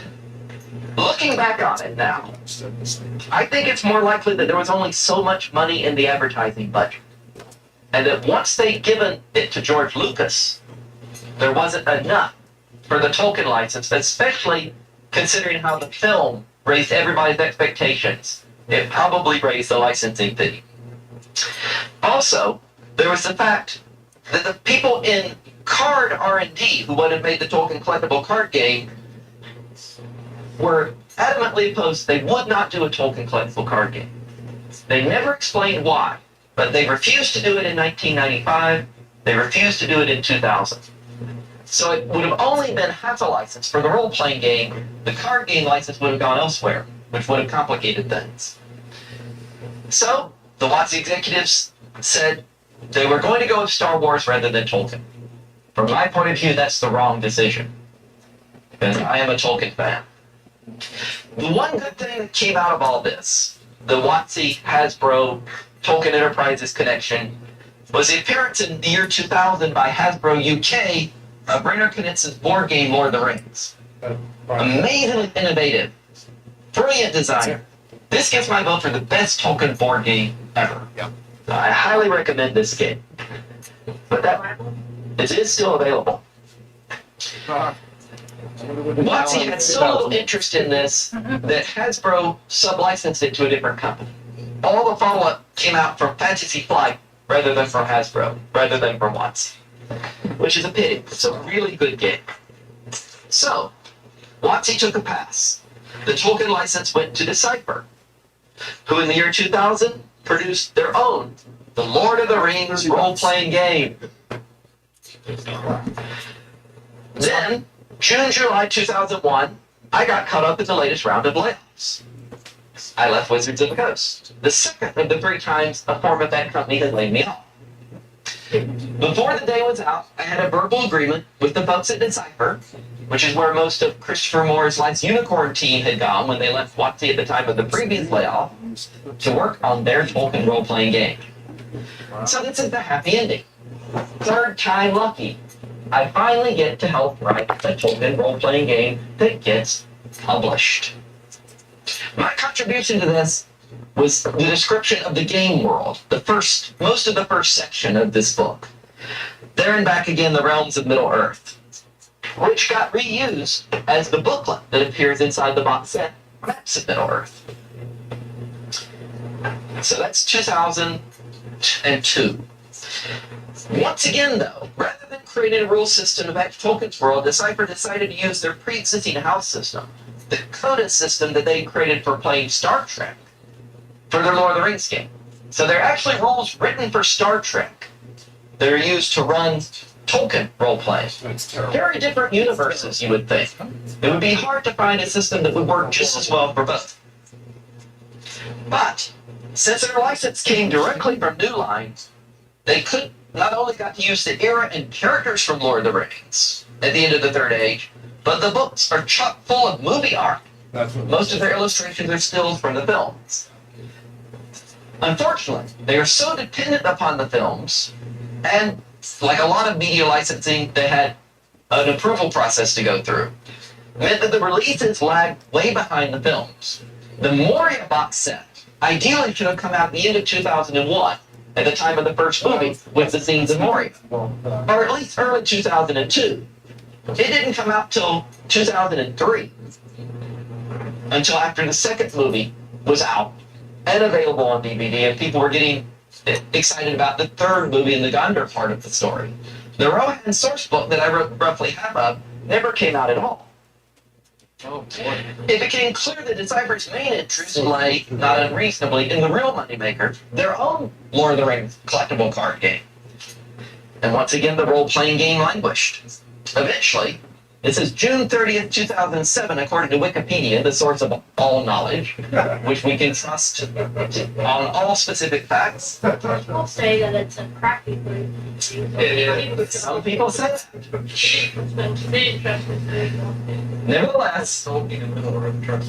Nevertheless, whenever someone posts on Tolkien, it does get fact-checked by everybody else that likes Tolkien. And according to Wikipedia, the Decipher license expired at the end of June of last year. With the result, currently there is no official licensed Tolkien role-playing game. That's unprecedented. Since the early 80s, more than 25 years, there was a licensed Tolkien game, and now there's not. So, here we are. The license is in abeyance, waiting relicensing for the forthcoming Hobbit movie or movies. There will no doubt be yet again another Tolkien role-playing game in a few years' time. Probably not appear from Wizards of the Coast, but from a smaller company. There's a good chance more people will collect it and read it than play it, because that's the pattern. Most Tolkien fans will continue to get their gaming fix through a homebrew campaign or by tweaking whatever their favorite game system is to play out a Tolkien scenario. Most recently, that was D20 3.5 Open Gaming. I think it's probably going to shift to 4th edition D&D GSL. That has, at least, that solves the long-standing clerkless adventuring problem. Just as attention shifted over time from Tolkien board games, the SPI games of the late 70s, to the role-playing games from Iron Crown in the 80s and 90s and Deciphers in the new century, to the collectible card games, now it's massively multiplayer online games that rule the roost. Yeah, Turbines, Lord of the Rings games. I got a laptop. Yeah. You both Shadows that are online. Yeah, Very popular game. you can't. It was in the free trial. I haven't actually used it yet. It came out, you know. That's where the attention is focused now, is on the online games. According to Kristen Thompson's book, the computer games based on the 3 Peter Jackson movies each made $1 billion. $3 billion for the film's theatrical release, $1 billion each. $1 billion each for the film's DVD release. $1 billion each for the computer games based on each film. Question. Yes. So is like Owl Thriller or something did it make $1 billion? It made it, along with the other games based on it, that kind of money. That's the fact. No role-playing game makes that kind of money in that amount of time. Every single game that parties or they might have hit $1 billion. Yeah. So when we're talking the computer games based on the films are so popular, the computer games are so popular, but Decipher released a role-playing game, even though they were mainly interested in the card game. So, not only will we get a new computer game, we will get a role-playing game. We will get a card game. We'll probably get board games. We'll probably get miniatures games. In the meantime, We have homebrews, fan-based efforts, other hands, other minds, WorkCon's Ea project, where those with a love for J.r.r. Tolkien's work and a love for gaming create their own rules and enjoy their own version of Tolkien gaming. Yeah. There's an Italian tactical game called War of the Ring. I don't know that one. I could bring it tomorrow. But it's used plastic insurance and so on. Apparently, Games Workshop did quite well with their Tolkien miniatures game. Yeah. It's not. But, I mean, it combines Game Workshop, which has a huge built-in fan base, and Tolkien that has a huge built-in fan base. I do have one last fun thing to share. TSR had a tradition called the Tacky Gift Exchange. At Christmas, people gave gag gifts. And this was mine. The game may not have gotten licensed, but this is J.r.r. Tolkien's Lord of the Rings Adventure playset, which contains the VR action figure. Eye of Sauron. The One Ring. And the Cimmerals. Notice anything odd about the Cimmerals? All 4 of them? Yes. So someone put, people like to put a lot of time and effort into the Tacky Gift Exchange. You might remember that once TSR did what was called the Women of Fantasy calendar, which was their approach of scantily clad fantasy women. Someone took the calendar, went through catalogs, and got pictures of sweaters, and cut them out and taped them, and gave it to one of the people on staff. So that everybody is sensibly dressed in warm, fuzzy clothes. Very sensible, very comfortable, sort of LL Bean-ish women of fantasy. And that is my talk about the long, sad history of role-playing games based on Tolkien, some of which come out, some of which don't. Yes? Okay, we might want to cut to our 48 talks about Gary and Chris.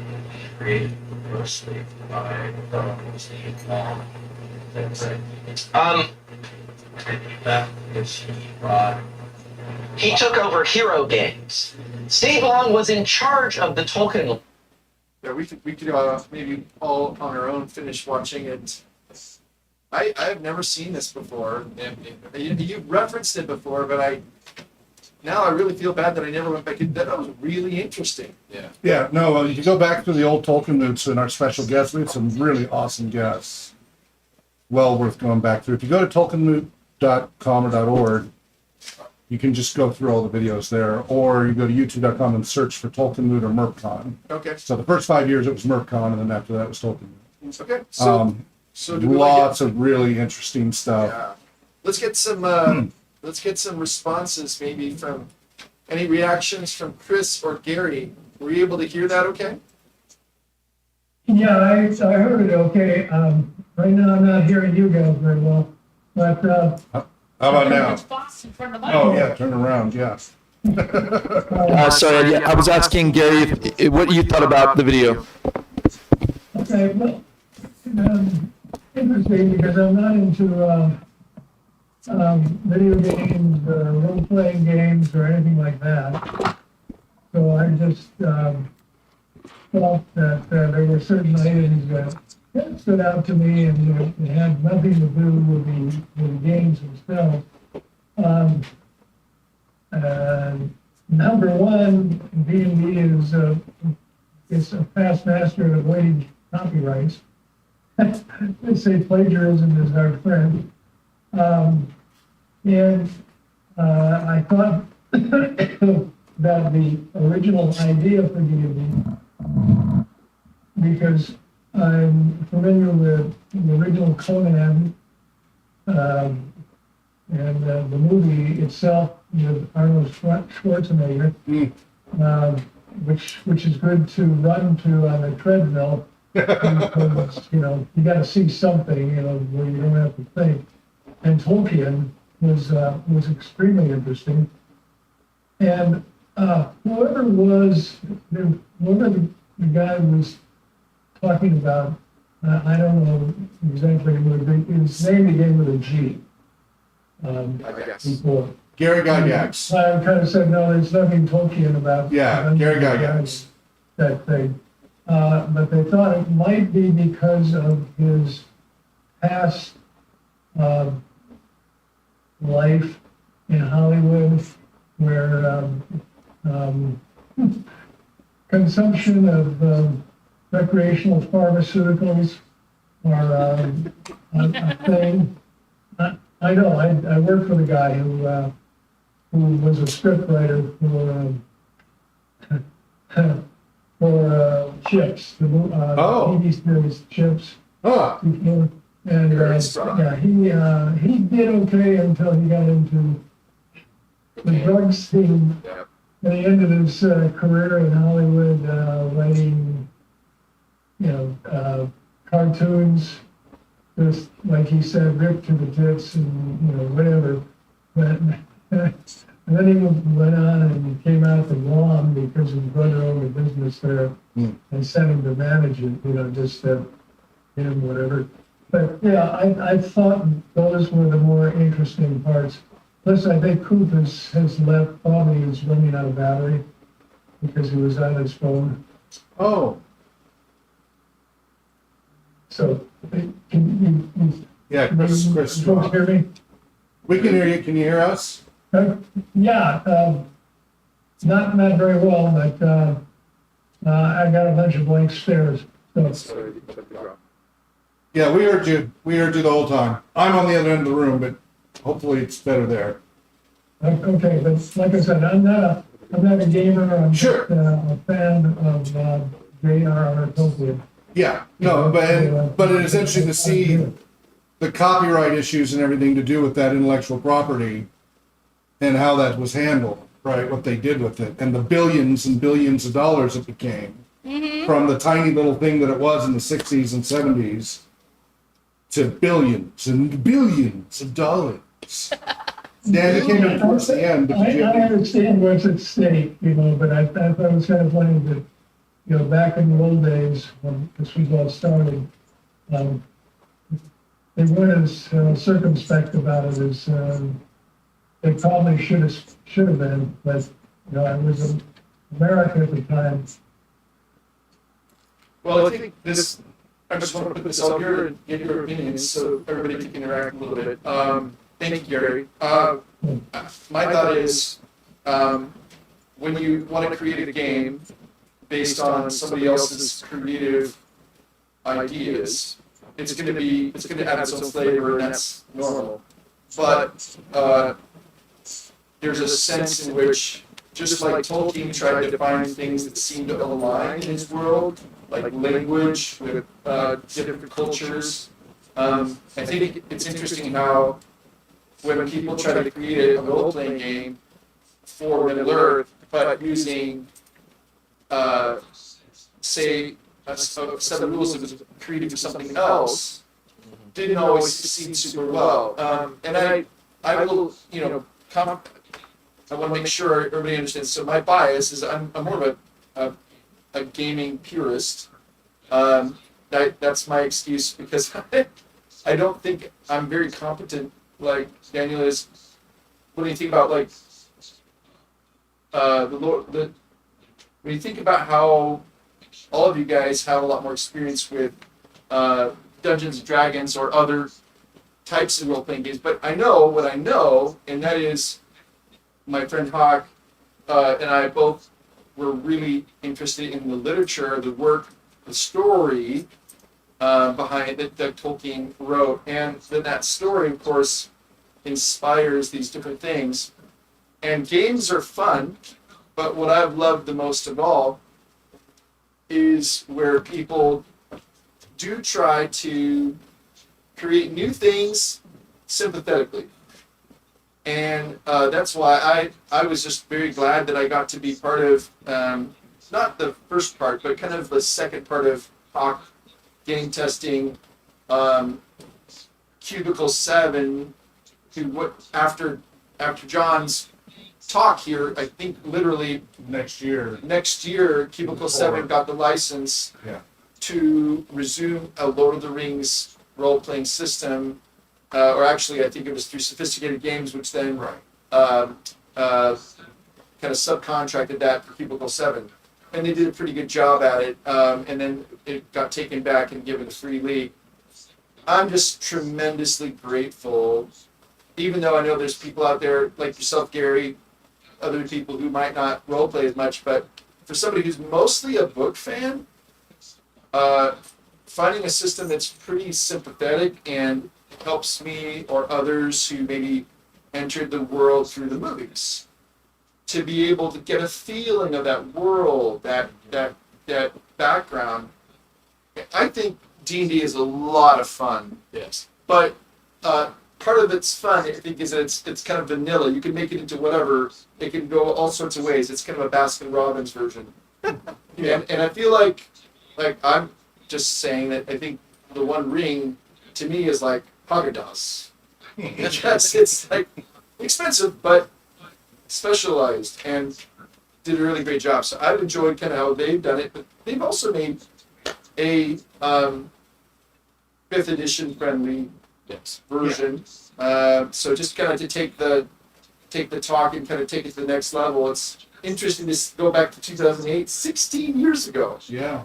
and see all that's happened and changed. Yeah, But that that's was just year 4 of TolkienMoot. yeah. So that's my opinion. What I think can be applicable for scholarly fans of Tolkien rather than gamers. So there's Other Minds magazine, right, which you can go to the website. And I think we're on issue 27, 29, somewhere around there, which has a lot of scholarly stuff. So stuff like that Johnny Ratliff wrote in the History of the Hobbit and all that, we have that. Yes, it's gamers who are doing it, but what it triggers is interesting questions. Mm-hmm. And one of the things is Tolkien's not going to really answer those questions. Right. Everything that's already there, I mean, we're finding tidbits, but what's written from him is written from him. Yeah. Nothing new is going to come out from him. And there's a lot that, we don't want the story to end, right? We don't want the adventure to end. And you can only read through the book so many times. You can scholarly analyze them forever till you die. But as far as the enjoyment reading through the newness, the new, what's around the next corner, where does the road take you next? Those books are all pretty much out at this point. Maybe the museums will find a few tidbits here and there. But for the most part, that's done. And the gaming and the content of the derivative works of the people with art and pencil and music and everything else who are continuing that story to explore and see where these other pieces work, and then look at letters. Right, I use letters heavily for creating my modules because I wanted the modules to be as canon as they could be, and then where there were gaps, we fill in the gaps, trying to be sincerely true to his vision. It's like as a much as graft, we could. like a tree graft. Exactly, yeah. We'll take what's there and finish it.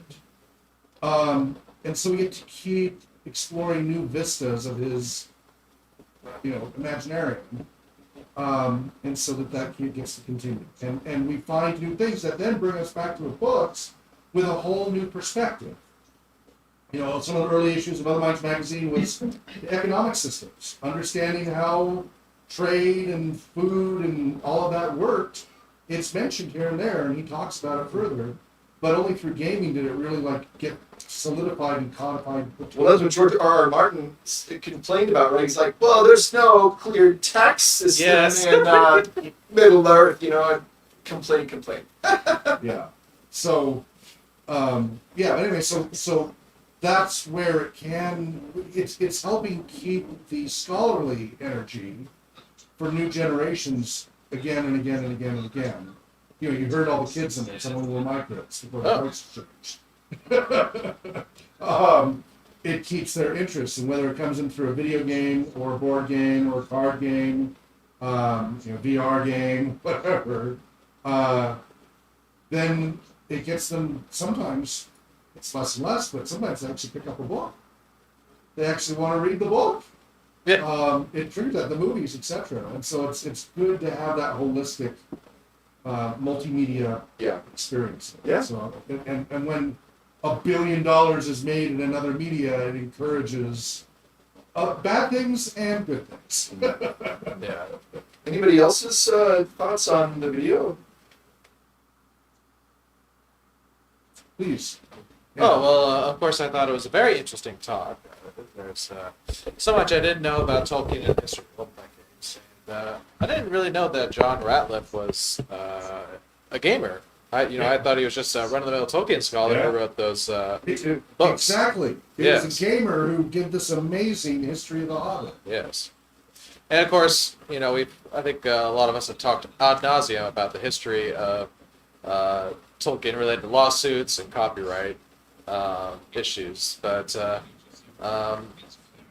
yeah, all in all, I thoroughly enjoyed the talk, and playing devil's advocate, I'm not as hardcore of a Tolkien fan as some of Yeah. you might be, but because I'm more of an eclecticist when it comes to my preference for fantasy and role-playing games and so forth. But I think when it comes to pretty much all modern fantasy, all roads lead back to Tolkien. And even though there are precursors of Tolkien, like what John Ratliff mentioned, Lord Dunsany, for example, Tolkien really gave fantasy and even role-playing, I think, its modern formulation. I wonder if Tolkien had lived long enough, what he would have thought of just like the role-playing game industry. He would have been probably pretty negative about it. Yeah. I don't. I think any of the fandom stuff, he was not. Yeah, he was not very positive. Now, if he lived long enough to see now, where John D. Ratliff put something together like that, maybe then he would have had time to come around. Yeah. But he'd be like 120 or so. Yeah, he would have had to been an immortal elf to see that. Yeah. So. But it is often gaming that triggered these interests to go down these roads. Yeah. To then go into these scholarly pursuits. Yeah, that's what happened with me. Yeah, me too. And I do love lots of other settings. We were talking earlier about Elric and Stormbringer and Eldebene and Backward and Great Mauser and a lot of these other settings. There's Dragonlance and many others. But this one keeps coming back to. Any other thoughts on what he really did? There are so many great reveals he has there. Most people just didn't know. It's really awesome. It was just a really neat history to listen to. I mean, obviously, anything like Dungeons and Dragons, as it shows in the back of the books, has lots of inspirations, which is pretty normal, and that's fine, But it's interesting, isn't it, to think over the last 50 years, the explosion, and again, maybe not making $1 million, okay, but I mean, if you could make this chart that just shows like, I want to see a big chart, and it shows like little things here, like maybe some early versions of wargaming, and then chainmail, and then you have this kind of I've proliferation. actually been working on a 3D animated time flying Yeah. slide through. I've been working on that actually, tried to show that evolution. Sure. For our training program. Mm-hmm. Well, let's put the money in perspective. So billions and billions in video games and movies. Yep. Role-playing gaming in around 2008, right before the crash, the market crash. So around the time of this video, right before the crash. Board games and role-playing games collectively were only at 300 million in sales. Role-playing games were only 20 million.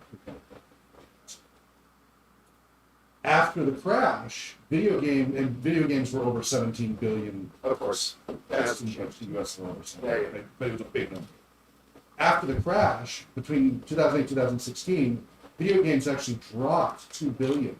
They lost 2 billion in sales, even though they brought mobiles on and everything else, because everybody was having financial issues and they were looking for more reusable. And also there was the beginning of needing to unplug and socialize. And so you started to see during the crash and for some years after, the Monday night game night and stuff like that coming back. So by 2016, board game sales had skyrocketed to, I think it was 1.3 billion in that 8 years. Wow. And role-playing gaming had gone from 20 million to 50 million. So that's from 20 million to 50 million was still a good interesting. More on this page. I've got ice cream in the car, so Okay. I'm gonna leave.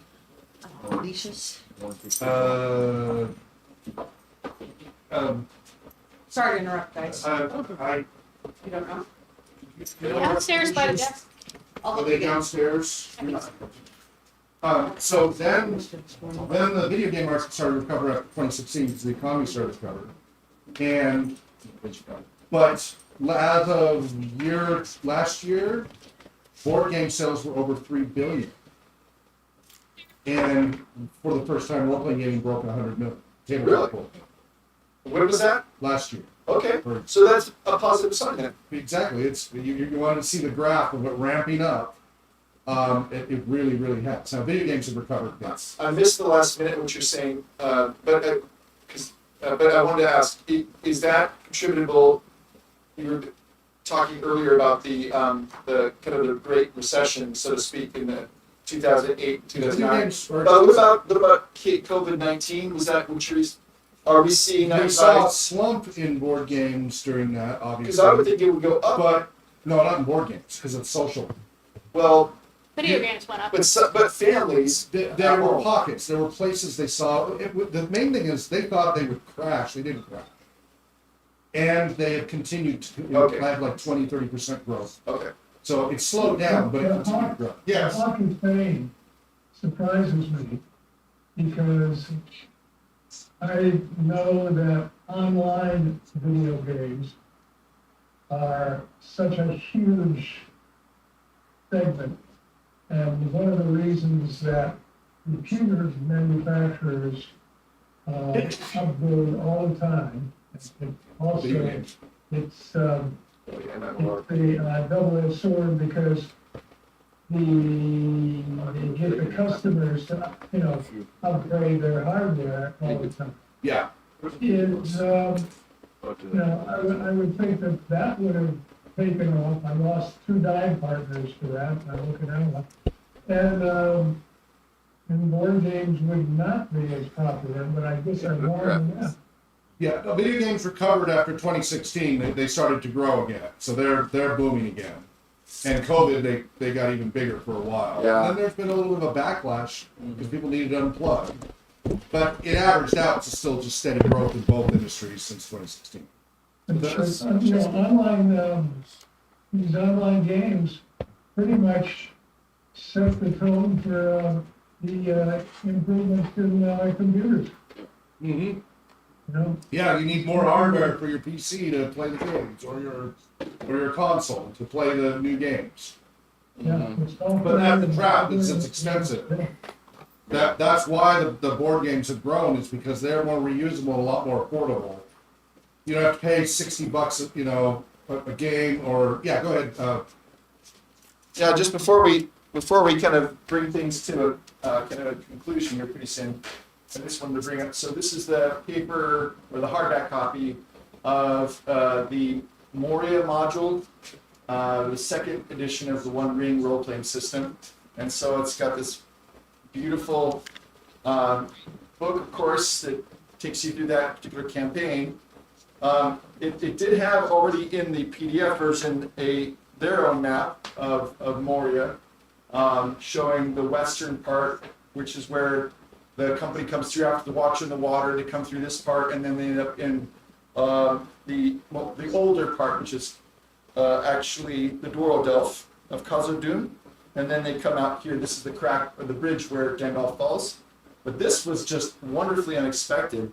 On the back of it is the One Ring's system kind of reimagined with the different stances. And that's just a beautiful, I wanted to share that for anybody who wanted to see that today. But you have different stances. That's instead of the grid system from the war game days. Yep. So anyway, that's, if anybody wants to see that, you're welcome to look at that.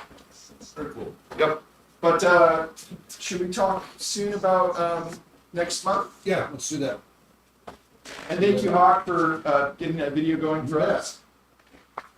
That was an easy cheat. And you see all this material, as he was mentioning it, if you were here physically, you would have been able to see, I was handing out the actual physical copies of many of the things he was showing.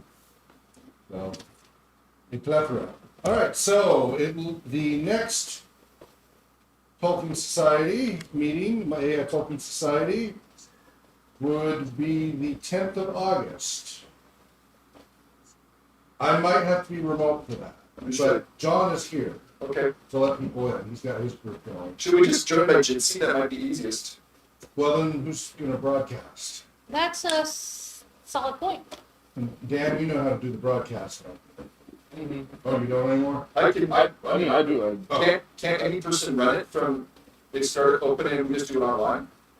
Because I've done it before, I thought. To the YouTube channel? No, that would have to be Uploaded and uploaded later. But we had a bad history of then it never gets uploaded. Well, I understand, but how many viewers do we have aside from It's a our? lot of people that do, yeah, as far as live, it's not that many. You're I got my it's friend to later. watch for a What? while. I got my friend to watch for Oh, a while good. today. Good. Then he had to make dinners. Okay. I mean, you can certainly do that. You can I'm not decide that. certain I'll be away. I can decide that later, I too, might if be you in want. Seattle, I'm not sure. So we had talked about. Go ahead. But we will have a meeting. We just need to know where. So we can either do what we had kind of talked about a couple of months ago, which is after the 50th anniversary of TSR, well, of Dungeons and Dragons, doing a comparison of Tolkien's tragic hero Turin Turambar and the Finnish inspiration for that, which is the Kalevala.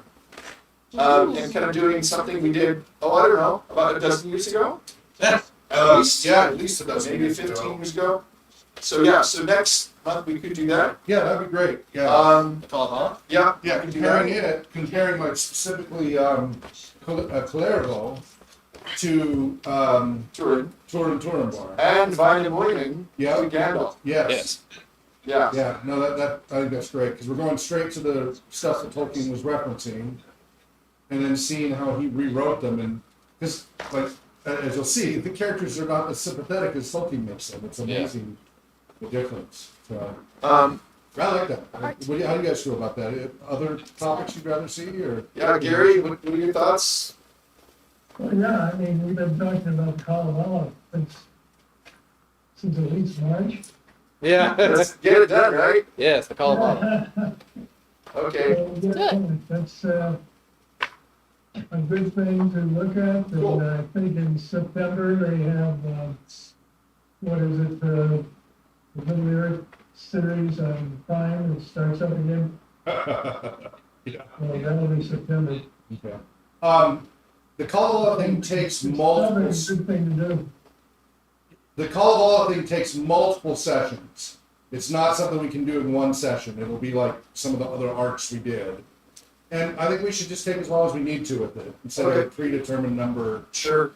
so that we can delve into it. We need to find a public domain source. Gary, I don't know if you'd be up to do that. Or Yeah, it's free. yeah, or Anthony, I don't know if are you still in school? You're finished now, right? Yes. You're working full time. But I don't know, if anybody wants to just look and see. Yeah, let's go to That's it. gutenberg.org. Okay. Okay.